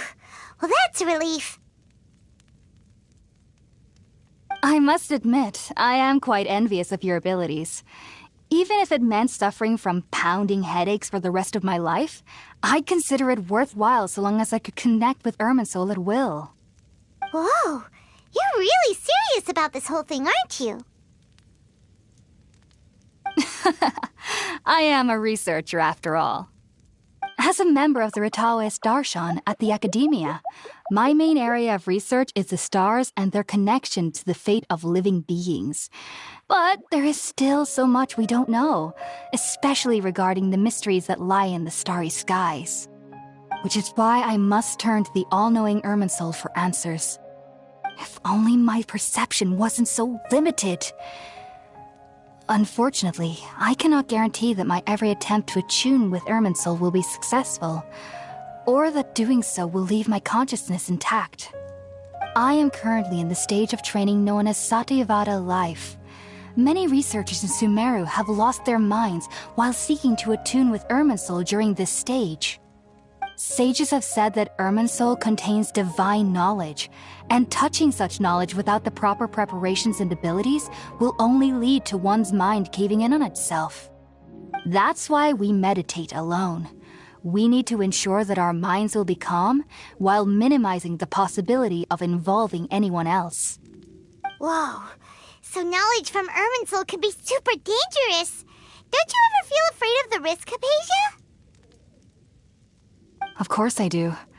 Especially during nights that are pitch black with no moonlight, and dead silent without even the sound of insects. However, I've been feeling better as of late. I don't get as scared anymore knowing that I have a little neighbor living nearby. I believe that being able to see them is a sort of blessing from the Dendro Archon. But what's strangest of all is that they're clearly an envoy of the god of wisdom herself.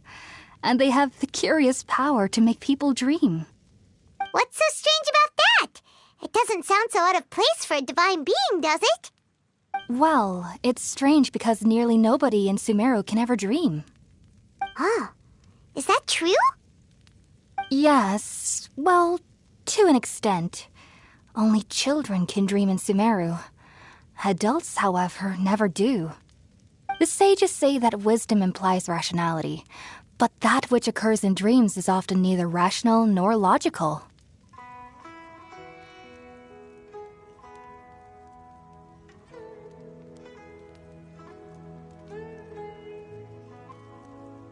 Yes, if one struggles with anxieties, those emotions could influence their dreams. The fact that the people of Sumeru do not have dreams is seen as a blessing by the sages. They believe that Greater Lord Rukkhadevata, the god of wisdom, is keeping us away from the foolish delusions you encounter in your sleep. I was born into a family of scholars in Sumeru City. Ever since I was a child, my parents would always tell me that I'll know I've grown up once I stop dreaming. I studied hard, enrolled as a student in the academia, and went on to become a researcher. Sure enough, I never dreamed again.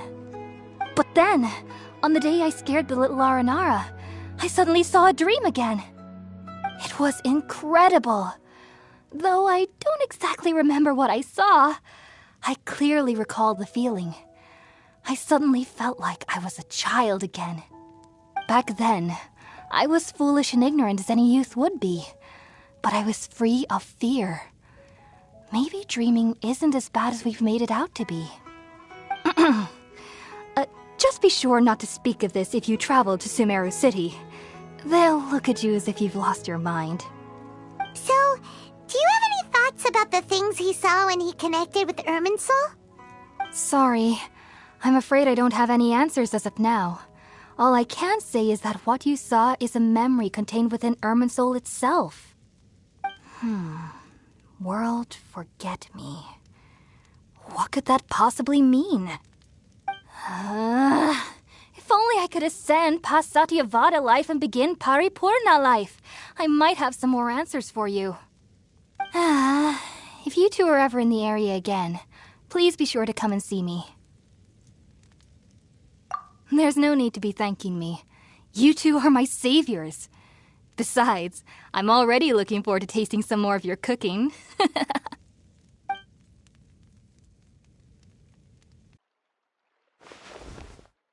Now that we know Hypatia is alright and had the chance to ask her some questions, Paimon thinks it's about time to head back to Gandharvaville.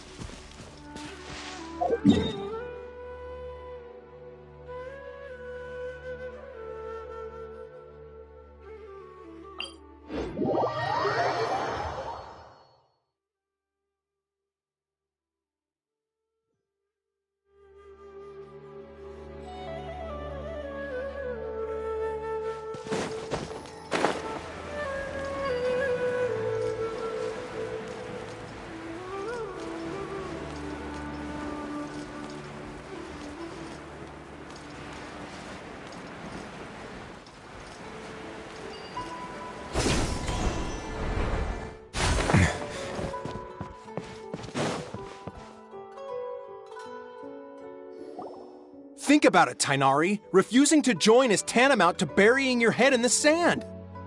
I understand that you're a forest watcher and that it's your duty to combat the effects of withering zones, but isn't it evident that such work is not a lasting solution to the problem?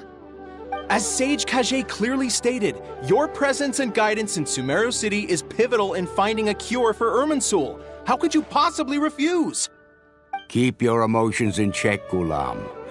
Let's at least listen to Tainari's reason for declining. We're here to invite him to the Academia, not to cause a scene.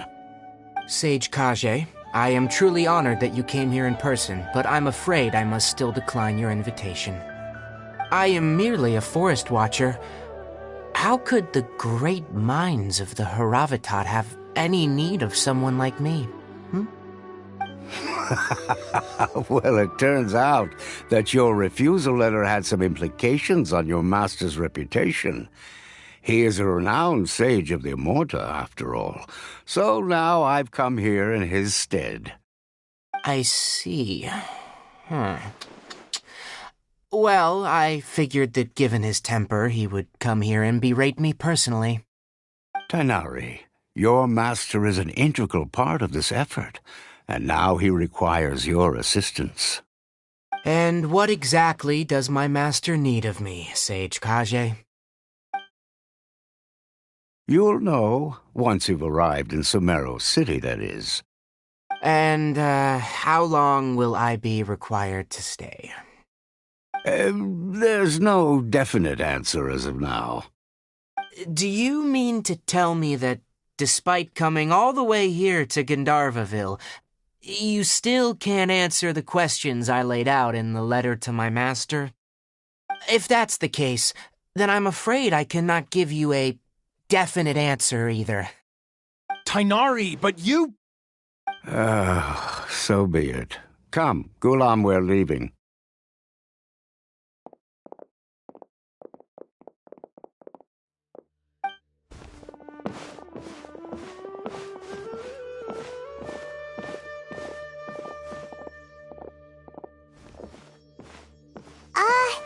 Tighnari, what was that all about?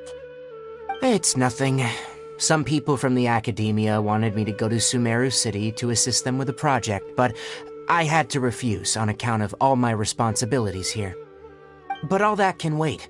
How did things go with Hypatia? It was quite the eventful trip, but the main thing is that she's safe and sound. She answered a bunch of questions for us, too. Very good. Now that the traveler has made a full recovery, there shouldn't be any reason for you to tarry here longer. I assume you will be heading to Sumeru City, correct? That's right! We want to meet Lesser Lord Kusanali and ask her for advice. Do you have any idea on how we can find her? Sorry, I'm afraid I don't have any advice for you there. Well, do you at least know anyone we can try asking in Sumeru City? Let me think. My trips to Sumeru City have been fairly short, and most of my acquaintances are researchers. Oh, how about this? I'll write you a letter of introduction that you can give to a researcher I know. He's from the Amorta Darshan and is adept at gathering information. Asking him might prove worthwhile. Also, when you enter Sumeru City, you'll probably end up receiving something like this item here. I'm not sure if it will ever come in handy for you, but maybe you can give it a try. Oh? What is it? It's called an Akasha Terminal. It's a tool produced by the Academia that utilizes the legacy of Greater Lord Rukkhadevata. Some say that this item is the very basis of Sumeru's reputation as the City of Wisdom. Needless to say, this device and its usage fall under the Academia's expertise, so I'll leave it to them to show you how to use it. Great! Next up, Sumeru City! But wait, before that... That's right! Tighnari, we have something important to say to Kale before we leave.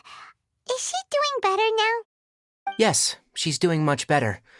After being confined to her bed all this time, I thought a little walk would do her some good. Last I saw her, she was taking the path towards the North Crossing. She knew you two would be leaving soon, so she must have wanted to see you off. Thanks, Tighnari. All right, let's go! Farewell, and good luck to you both.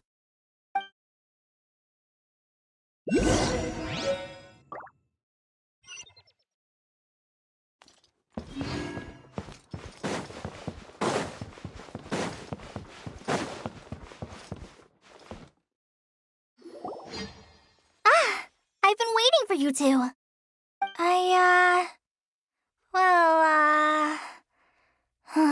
Never mind. I guess I should just wish you two a safe and successful journey.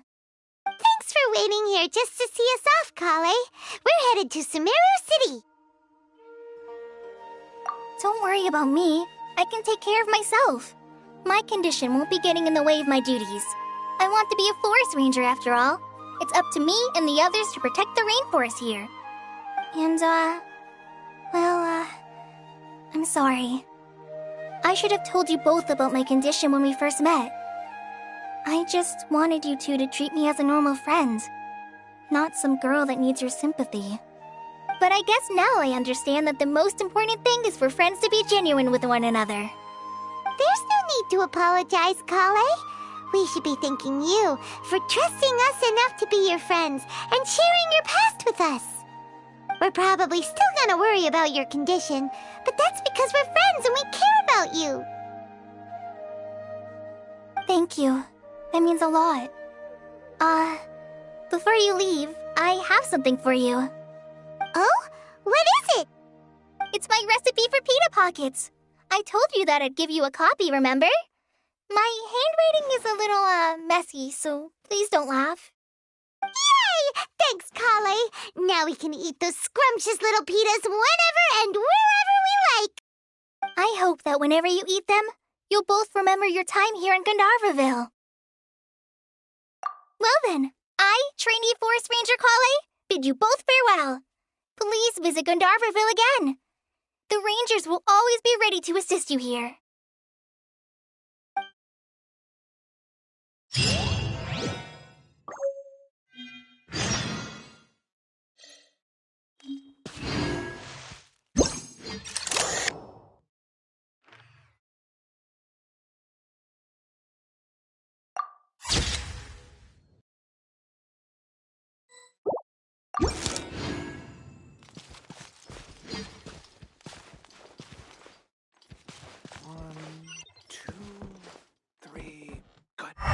Isn't a single one missing.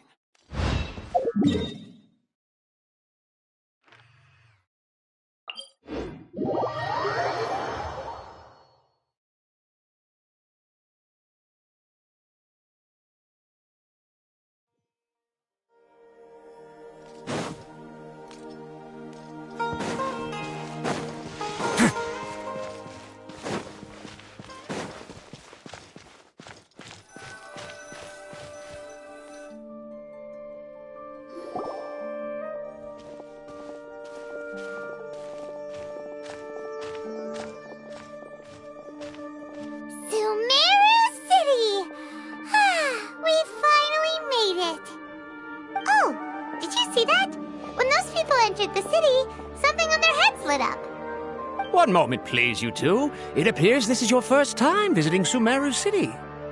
Oh, yeah, that's right. But how did you know that? Because there's currently no information on either of you in the Akasha. But no need to worry, that won't prevent you from entering the city. In fact, the Academia conveniently provides each traveler to Sumeru City with a device. Perhaps you two have heard of the Akasha before. It's our beloved Greater Lord Rukkhadevata's lasting legacy, a treasure trove of collected knowledge. After centuries of tireless research on the Akasha, the Academia created one of its most ingenious inventions, the Akasha Terminal. As long as you are within Sumeru's borders, you may use an Akasha Terminal to connect directly to the Akasha and access any knowledge you need. I should mention that due to technical limitations, the operation of Akasha terminals will be much smoother and more effective in large cities such as Sumeru City and Port Ormos. Oh, so this is the thing that Tainari was telling us about. It sounds pretty amazing. You two are quite fortunate.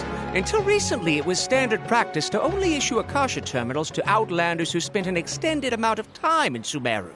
However, this policy was recently changed, and now all travelers are issued one upon arrival. Here are your Akasha terminals. Please handle them with care. It kinda looks like a leaf. To activate it, simply hold it in your hand and say the following phrase to yourself. May the mighty God bless us with their voice of wisdom. Oh! Says this little doodad lets you access knowledge. Maybe we can use it to find a way to meet Lesser Lord Kusanali. Let's give it a try. Ahem. May the mighty God bless us with their voice of wisdom.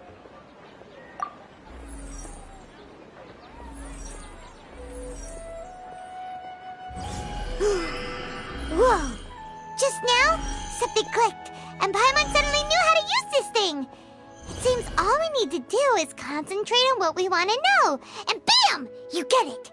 Oh, that'll come in real handy. Exactly. That is the power of the Akasha.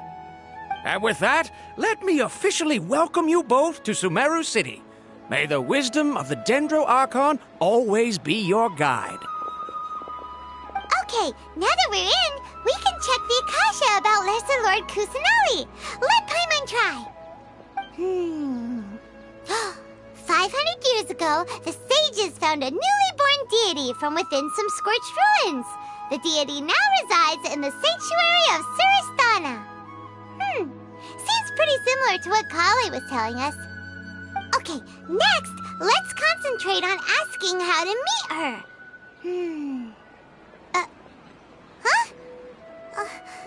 Paimon doesn't sense anything.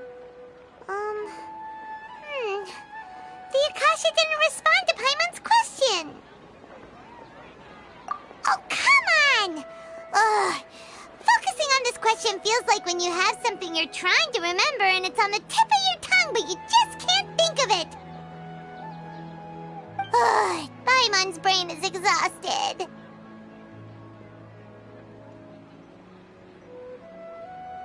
Oh, smart idea.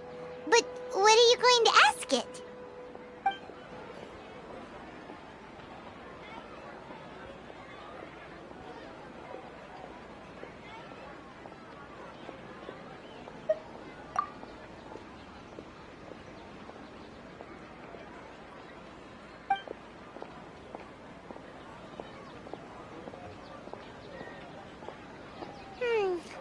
You too? Well, glad it's not just Paimon.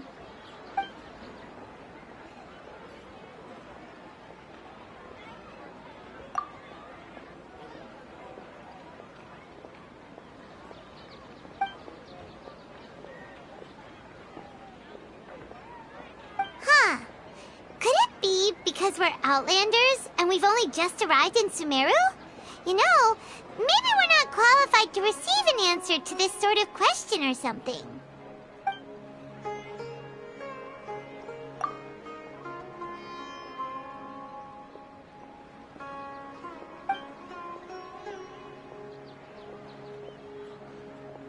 Uh-oh. Paimon's getting all teary-eyed all of a sudden. It feels like the people of Sumeru really miss their Archon. Well, seems no matter which way we try, we can't find anything that'll lead us to Lesser Lord Kusanali. Guess our only choice now is to try meeting with the researcher that Tainari recommended. He's from Sumeru and even has a position in the Academia. Maybe he'll be able to access more info from the Akasha. Let's see. Tainari wrote an address on the letter's envelope. Oh, it's not far from the city's gate. Let's head over and have a look. Hopefully he's at home.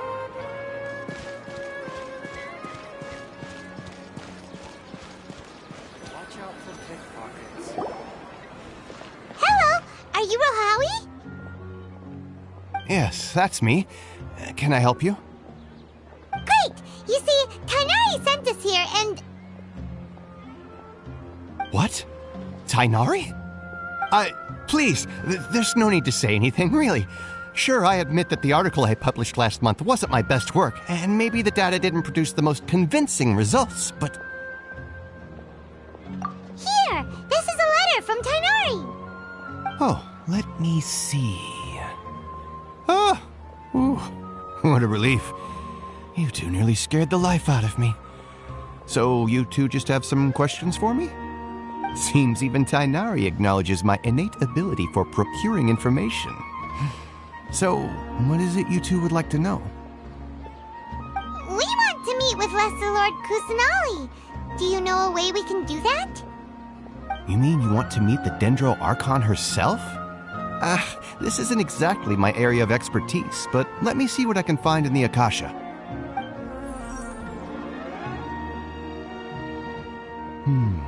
Sorry, the Akasha didn't respond to my query. What? You too? But what about your abilities for getting information and all that? Paimon was sure you'd be able to access more info than we did. Well, as I said, this isn't my area of expertise. I am but a lowly researcher, so the Akasha doesn't see a need for me to know more about the Dendro Archon. All I know is that ever since Lesser Lord Kusanali returned to Sumeru, she's never left the Sanctuary of Surasthana or made a public appearance. Huh. Didn't expect her to be such a mysterious figure. The Dendro Archon is somewhat of a recluse. Perhaps she just doesn't want to entertain visitors, which would explain the lack of information in the Akasha. Aw, but then what can we do? No need to worry just yet. I'm only hypothesizing here. You could certainly try asking around and see if anyone else has ideas. And besides, you two should consider the bright side of things. Not being able to see Lesser Lord Kusanali may not be a bad thing. In this world, there will always be information you cannot obtain from the Akasha and things you can never accomplish.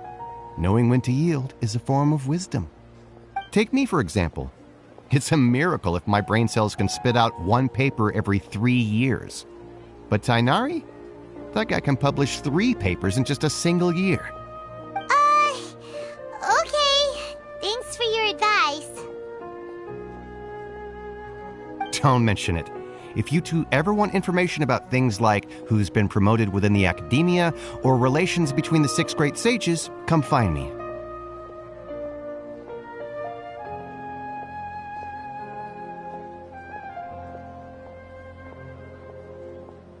Hey, come on! This is a survival skill at the academia. Oh, Paimon's expectations were pretty low, but this is so low it's like digging holes in the dirt. So what do we do now? Even if we want to talk to someone, we don't know anybody here. Huh? Like who? Oh, you're right! Catherine! The Adventurers Guild has its own intel network. Let's hurry and find her. How can my own brother say something like that about me? It's plain hurtful.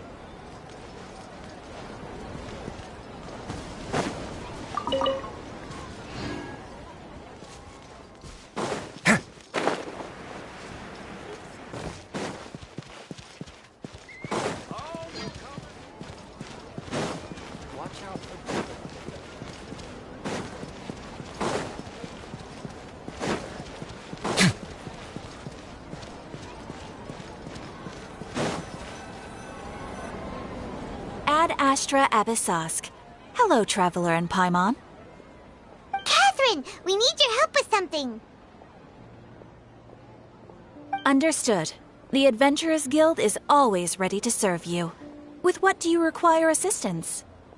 We want to meet with Lesser Lord Kusanali. Do you know a way we can do that? You two wish to meet with Sumeru's Archon. Understood. Please wait.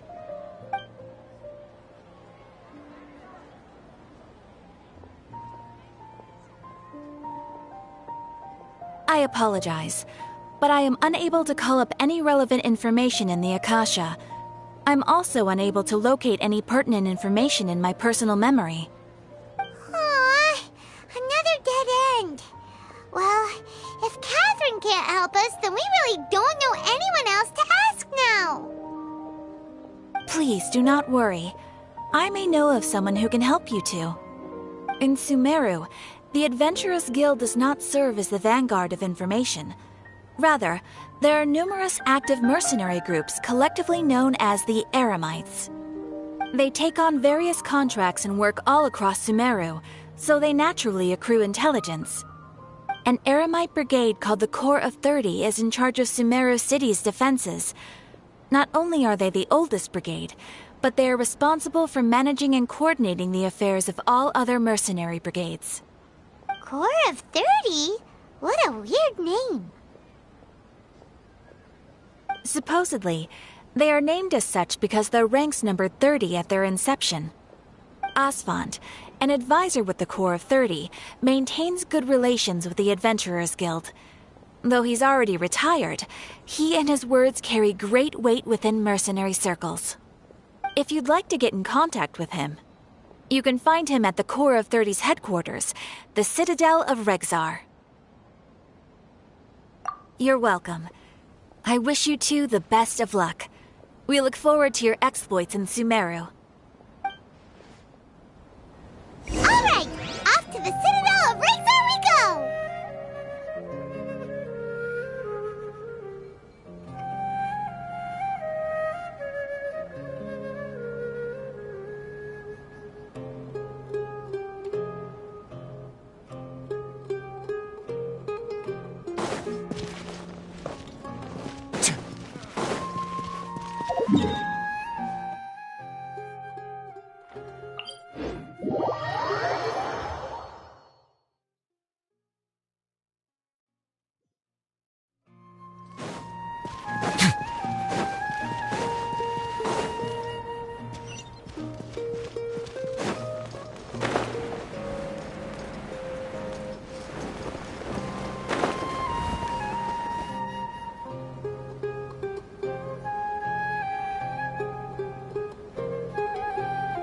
Welcome.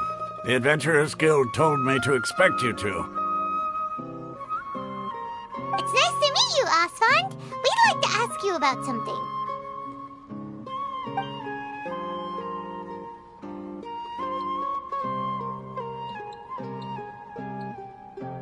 I see. So, Catherine's the one who sent you this way. Ha! It's true that the Eremites' network is vast, but even I can't help you meet the Dendro Archon. Wait, seriously? That's it? Afraid so. The Eremites aren't terribly religious, so we don't know much about divinities. As far as the Akasha goes, we can access even less than you. We originally came from the desert. The gods there died off long ago. Since those days, we've used our own two hands to carve out a living. We don't beg gods for their aid. It isn't just us, though. If you ask me, I think most in Sumeru aren't interested in Lesser Lord Kusanali. Oh? Why's that? Just take the Academia, for example. They're the ones who truly rule Sumeru. Although they believe in gods, most of them only care for the late Greater Lord Rugadavada. In their eyes, she was the one who founded Sumeru and gifted us with the Akasha. Lesser Lord Kusanali just happened to inherit her legacy. Because of the Academia's influence, most citizens are more familiar with Greater Lord Rugadavada and hold her in greater esteem. Not to mention that Lesser Lord Kusanali never makes an appearance, and the Academia never announces anything about her. As far as the people of Sumeru are concerned, she's just a god that exists. And that's all. Really? Aw. After hearing all of that, Paimon sort of feels bad for Lesser Lord Kusanali. Ha! But who knows? We're all just guessing when it comes down to it. Besides, I'm sure the God of Wisdom doesn't worry about her reputation among people like us. All right. Well, thanks for the info, Osfond.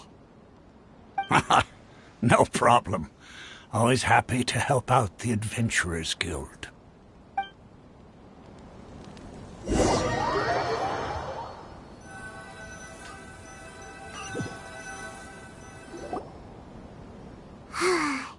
Seems Osfond was right about most people's attitudes here.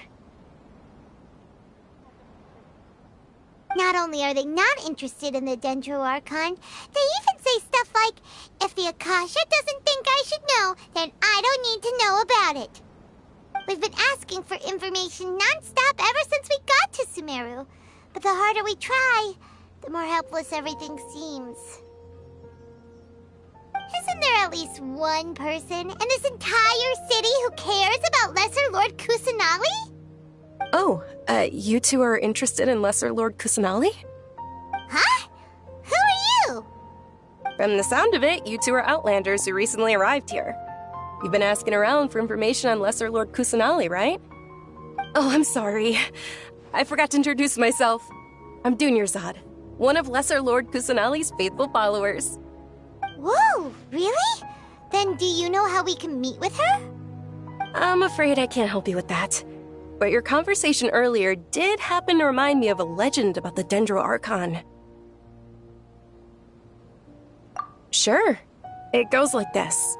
Long, long ago, there was a man who heard a prophecy.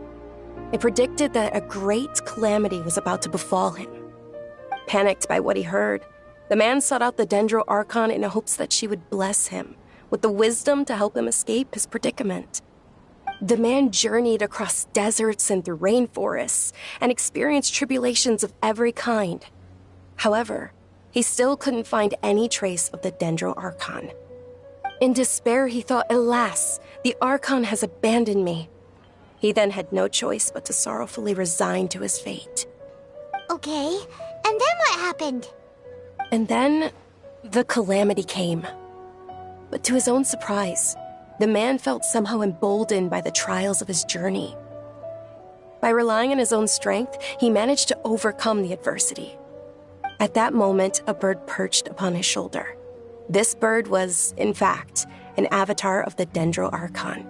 She said, "O Archon Seeker, do you now understand? She and her wisdom have long been found by you." Along your journey, we were in every flower and blade of grass, every ray of sparkling sun, and every breath of dancing wind. So long as you continue to think and ponder, we'll be wherever you go. Yeah, thanks for the story! Paimon feels all warm and fuzzy inside after that. In a way, it seems like this story is also one of the Dendro Archon's avatars. Dunyarzad, since you worship Lesser Lord Kusanali, can you tell us anything else about her? Of course. So did you two know that, I'm terribly sorry, but it seems something's come up now. Let's chat another day.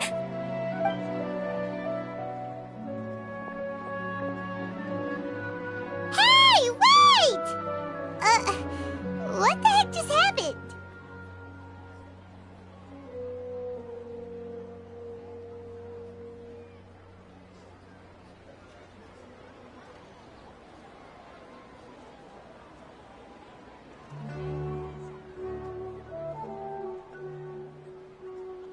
It looks like they're searching for someone.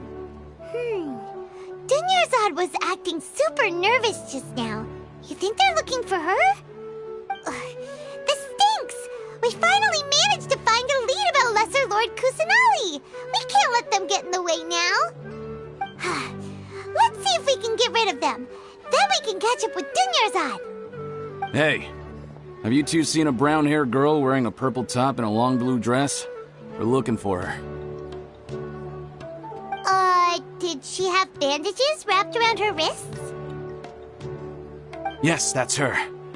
Did you see which direction she went? Yeah, she went that way. Quick, after her!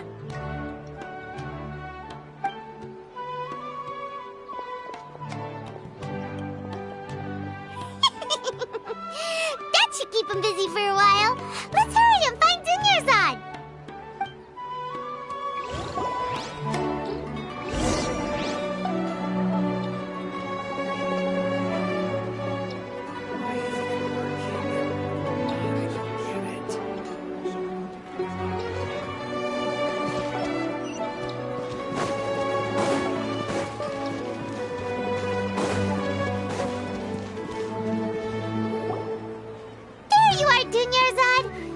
You might have been long gone by now. Oh, it's you two. Oh, you startled me there. You can relax now. We threw those people looking for you off the trail. Really? Thank you so much. Unfortunately, I believe there's still more of them out there looking for me. Uh-oh, looks like there's some coming this way. Huh? More of them? Then what are we standing here for? Run! No, wait, my body isn't in the best shape. It's difficult for me to run.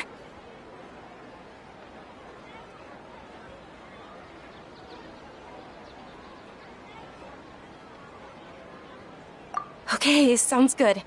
There's a tavern on the other side of the port we can go to. They probably wouldn't expect me to hide in a place like that. All right, let's move out. Stay behind us. We'll keep an eye out for anyone looking for you.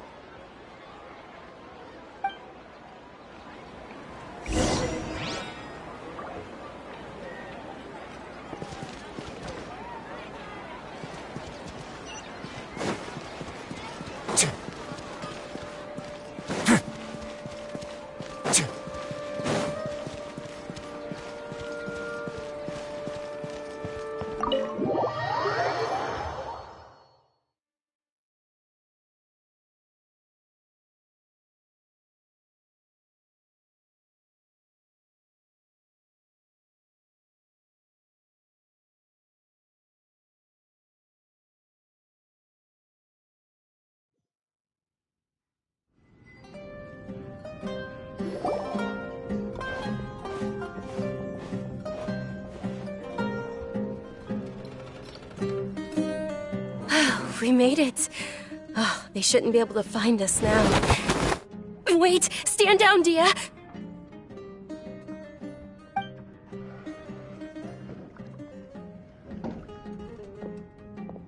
My lady, who are these two?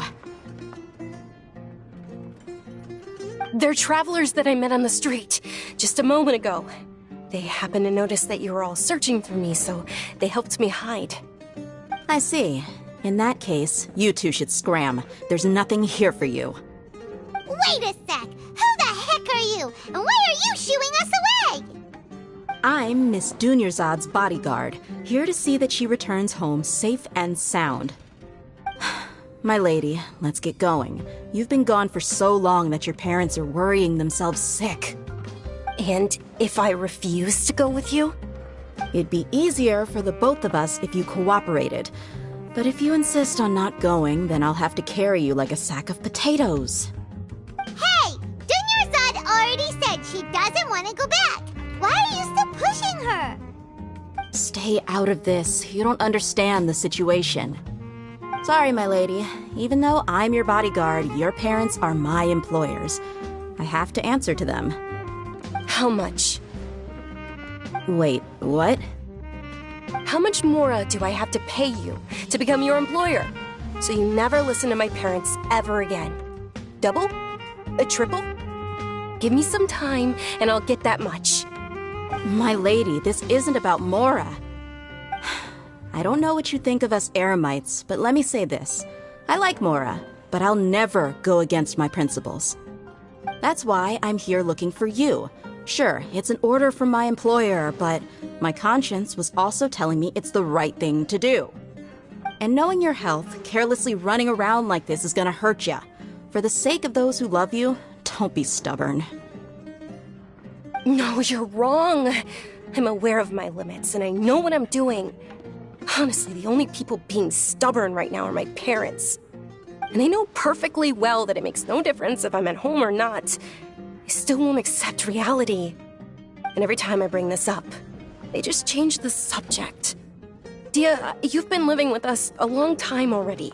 This should be old news to you. Dia, I know it hasn't been easy for Mother and Father, and I'm grateful for everything they've done for me. But there's someone else in this world I'm also grateful to. Because she saved me. The love I have for her is the same I have for my parents. This is my life and my last chance. So I want to do something meaningful.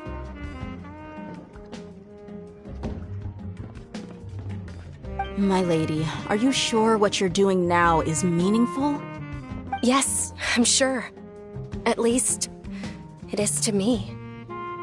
Fine, I won't ask you to return home anymore. But let me make something very clear. I'm only doing this because I respect your determination. not because I agree with you. Thank you, Dia. Sorry for being so rude just now. My nerves were acting up. And I even brought up your payment in such an offensive way. Don't worry about it, my lady. I did say that I like Mora. Besides, that's our next topic of conversation. Today's little excursion caused such a ruckus that every single bodyguard at the estate was deployed. It wouldn't be easy to hide things from your old man. Since this definitely won't be your last escapade, here's a little tip. You should at least make it look like your room and things are still in order when you leave. Also, you'll need someone to cover you for when you're out and about. So, I'll let you hire me, my lady. This way, everyone wins. As for the pay, let's say half of what your father pays me. We can settle the bill when we return to the estate. Okay, deal. Yay! Looks like they've reached an understanding.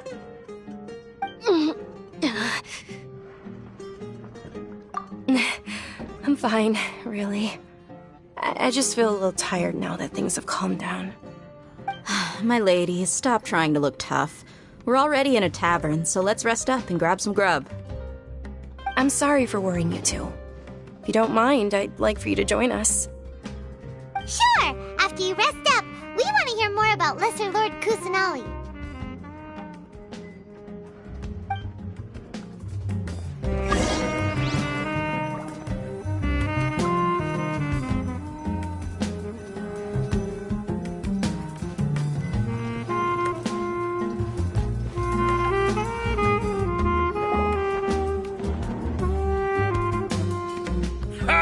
Well, if it isn't Dia, haven't seen you in nearly half a year. Word on the street is that you're a bodyguard for the Homayani family now. Ha! Don't you find that kind of work boring? Nah, you get used to it. How about a menu over here? You got it. Huh? Isn't this little Miss Homayani herself? We don't get to serve personages like you very often. We'll be sure to prepare our very best. Thank you, sir, but there's no need. I don't have a lot of Mora on me, and I really ought to save as much as I can. But please bring these two the best food you have. They're my new friends, so I want to be a good host for them. Yeah, we're already super grateful for everything you told us about Lesser Lord Kusanali. How about our charcoal-baked agelenach cakes? They're our signature snack, and they run cheap. Look, other customers over there are eating some now. They look kind of burnt and dry. Paimon will pass. Hey, come on! Paimon has personal preferences too, you know. Dunyarzad, we asked a lot of people when we first arrived, and almost nobody was interested in Lesser Lord Kusanali. So, what made you want to follow her? Well, remember when you asked me if I knew how to meet the Dendro Archon? Even though I don't know how, I think I've actually seen her before. Huh? Really? Yes, it was when I was a child. At the time, my illness had kept me bedridden for the better part of a year. I was stuck inside and couldn't make any friends, and my parents did their best to find treatments for me. But even then, the Akasha didn't have any helpful information. My younger self no longer had any hopes or dreams. One flare-up was so bad that I was in a semi-conscious state for several days. Then one night, I woke up alone in my room. I was terrified. My body was paralyzed. Even if I cried, there was no sound. At that moment, an ethereal voice spoke in my mind. Dunyarzad, don't be scared. You don't have to cry. Dunyarzad, don't be scared. You don't have to cry. Huh? Who are you? How do you know my name? How do I explain this? You might not be able to understand, but actually, I know everything about you. Really? course. I know that you're scared of thunder, that you hate taking medicine every morning, and that you love counting the petals on your mom's skirt. Wow, you really do know everything. Dunyarzad, is there anything you want? Want? Not really. I can't go anywhere or do anything. Huh? But aren't you a child? All children have wishes. Tell me what you want, and maybe I can make it happen. But can you make my illness go away? Oh. I'm sorry. But I'm not powerful enough to do that right now. Then, can you be my friend? After that, the voice said, "Okay, I'll be your friend." Although my body was suffering during those days, that voice encouraged me and told me many wondrous things. Beyond my window was the flourishing Sumeru city. Beyond the city was a lush rainforest. And beyond that was the wall of Samiel, deserts, and all of Tevat. Once I finally made it through that bout of illness, I couldn't hear that voice anymore. I told my mother about it, but she said that I must have been dreaming. But I know that that voice wasn't a figment of my imagination. Before that, I had never heard of Tevat. Yes, for sure. If it weren't for that voice, I would have never grown curious about the outside world, nor would I have learned how to read and enjoy so many books. That voice sparked a desire for wisdom. It had to have been the Dendro Archon. I've been hoping for a chance to repay her kindness. In fact, I was running around today to help prepare the Sub-Zerus festival for her. What's the Sub-Zerus festival? It's Lesser Lord Kusanali's birthday, which was the day that she was found by the sages. It's actually an old holiday that originally celebrated Greater Lord Rukkhadevata's birthday.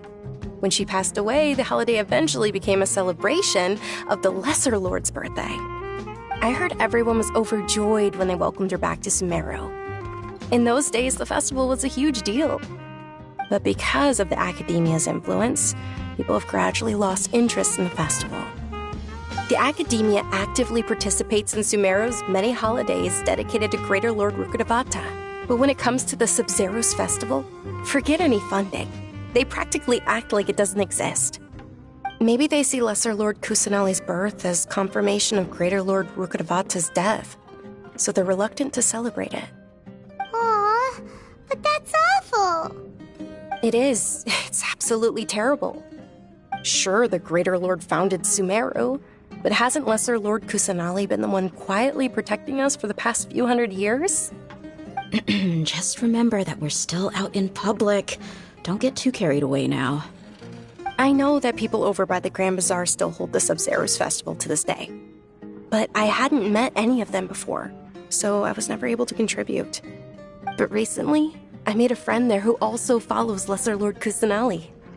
I gave her my savings because I want her to throw a wonderful festival this year. That's the least I could do for Lesser Lord Kusanali. Hold on, my lady. Does this friend happen to be Nilu, the one who sends flowers to the estate? Yes, that's her. I saw her leaving the other day with a nervous look on her face. It seemed like she was hiding something in her arms. Did you give her something? Yes. Initially, I didn't have much Mora prepared, so I had Nilu sell one of my skirts. I've agreed with Nilu to meet up at the Grand Bazaar today, and see how things are coming along. Dia, would you accompany me? Sure. That's quite the trip, though. I'll carry you. No, that would be too much, even for you. You might as well just accept the lift. If I let you walk, who knows how long it'll take us. And if anything happens to you, then I'd really never hear the end of it from your father. But of course. Nilu will be thrilled to hear there are more people interested in Lesser Lord Kusanali.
Someone lost Mora again.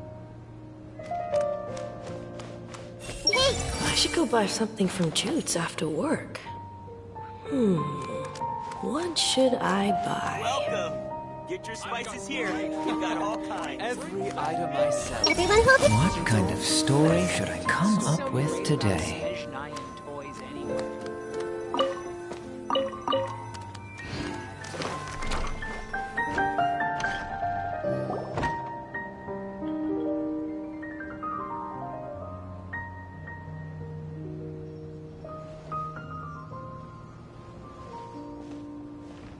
Sorry I'm late, Milu. Oh, Dunyarzad. It was taking you so long that I assumed you got trapped at home, but you made it in the end. Uh-oh. But if Dia's here, that means you got caught, right? You could say that, but everything worked out. She's on our side now. Not completely. Oh. And who are these two? Oh, meet the Traveler and Paimon, my two newest friends. They're visitors who just arrived at Sumeru City and are looking for information on Lesser Lord Kusanali. So you're followers from another land? That's wonderful. You two absolutely mustn't miss the Sub-Zerus festival. By the way, Dunyarzad, we've already started decorating the Grand Bazaar. It looks spectacular, thanks to your generous contribution. You're very welcome. It's the only thing I could do. Do you still have enough Mora? Probably? But don't sweat it. We've already finished renovating the stage. Come on, I'll show you.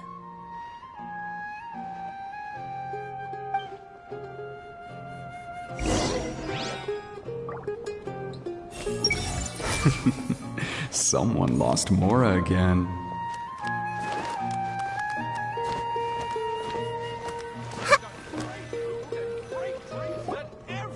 Wow! This place is amazing! Not bad. Last time I was here, the stairs were full of holes. The stairs were nothing. A little while ago, we discovered that the tree above the stage had a huge chunk of bark ready to fall off. Mr. Zubair was worried sick. We reported it to the academia many times, but they never sent anyone to deal with it. We didn't want anything bad happening, so we were going to cancel all the stage performances.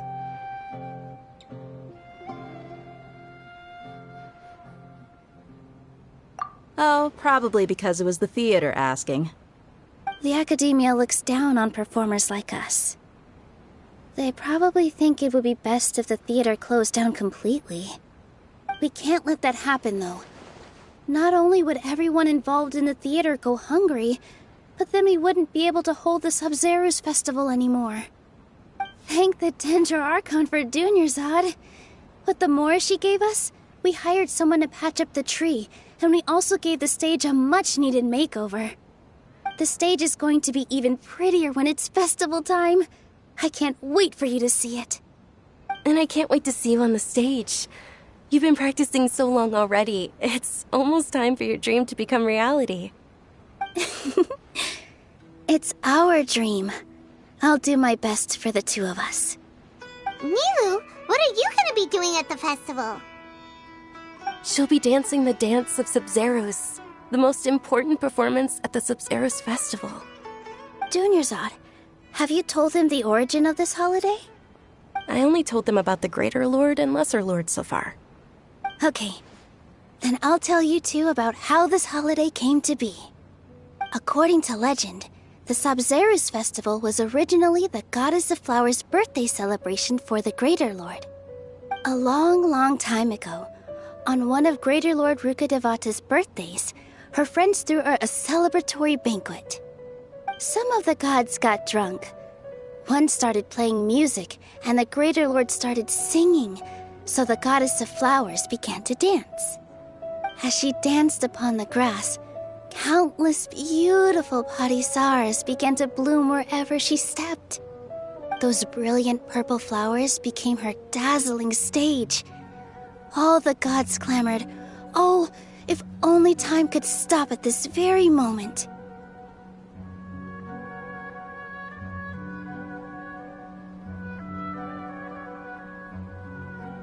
Of course they did. When people mention the gods, they always think of the Archon War. But Sumeru's gods also had happy times. Although they aren't around anymore, they're preserved in our tradition of dance. This outfit I'm wearing is apparently based on how the goddess of flowers looked. Though we're just tiny people compared to the divine, we still have to do our best to make sure that the birthday girl feels loved on her special day. Nilu, you of all people will definitely be able to convey our well wishes to the Dendro Archon. I also noticed that you went the extra mile and scattered Patisaras around the stage. They symbolize the goddess of flowers, after all. It's just a shame that all the real Patisaras went extinct after her death. Yeah. The Greater Lord brought forth Patisaras in memory of the goddess of flowers. But she ultimately could never truly replicate that beautiful purple. Thinking about the goddess of flowers dance makes me wish I could have seen it. If my stage were anything like that, I'd be thrilled if I had just 2 real Patisaras on the stage. So, Traveler and Paimon, what do you think? Interested in the Sabzeruz festival? Will you two be coming? All of Lesser Lord Kusanali's followers will be there for her birthday. It'll be a good opportunity for you to learn more about her. Ooh, Paimon thinks that's a great idea!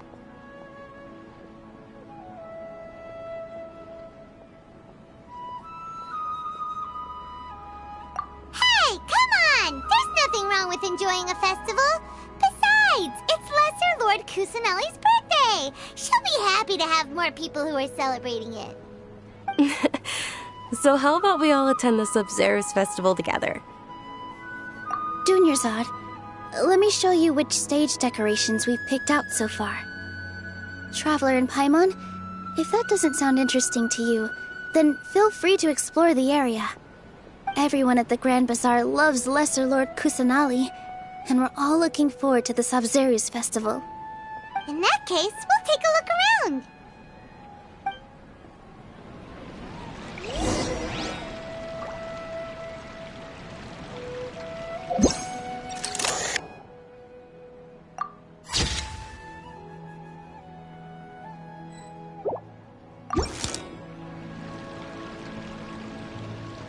Hey!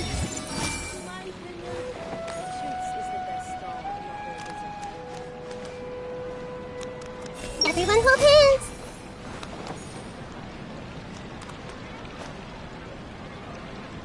I wonder if the treasures I discovered in my youth will be left by great. I've got great.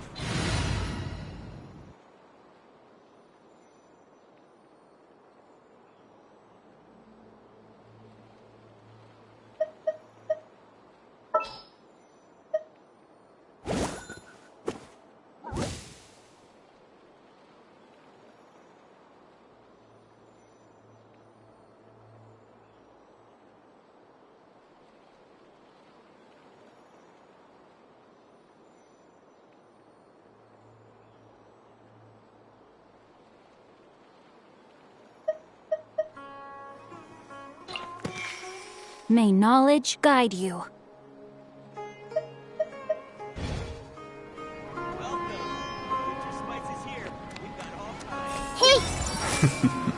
Someone lost Mora again.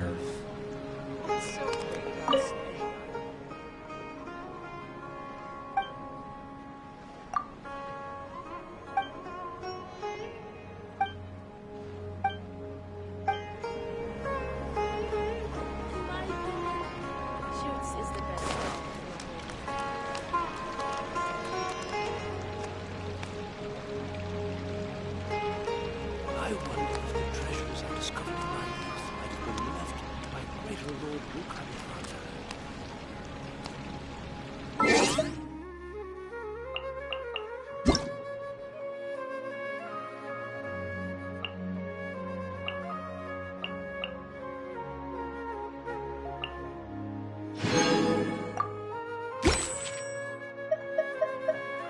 You're not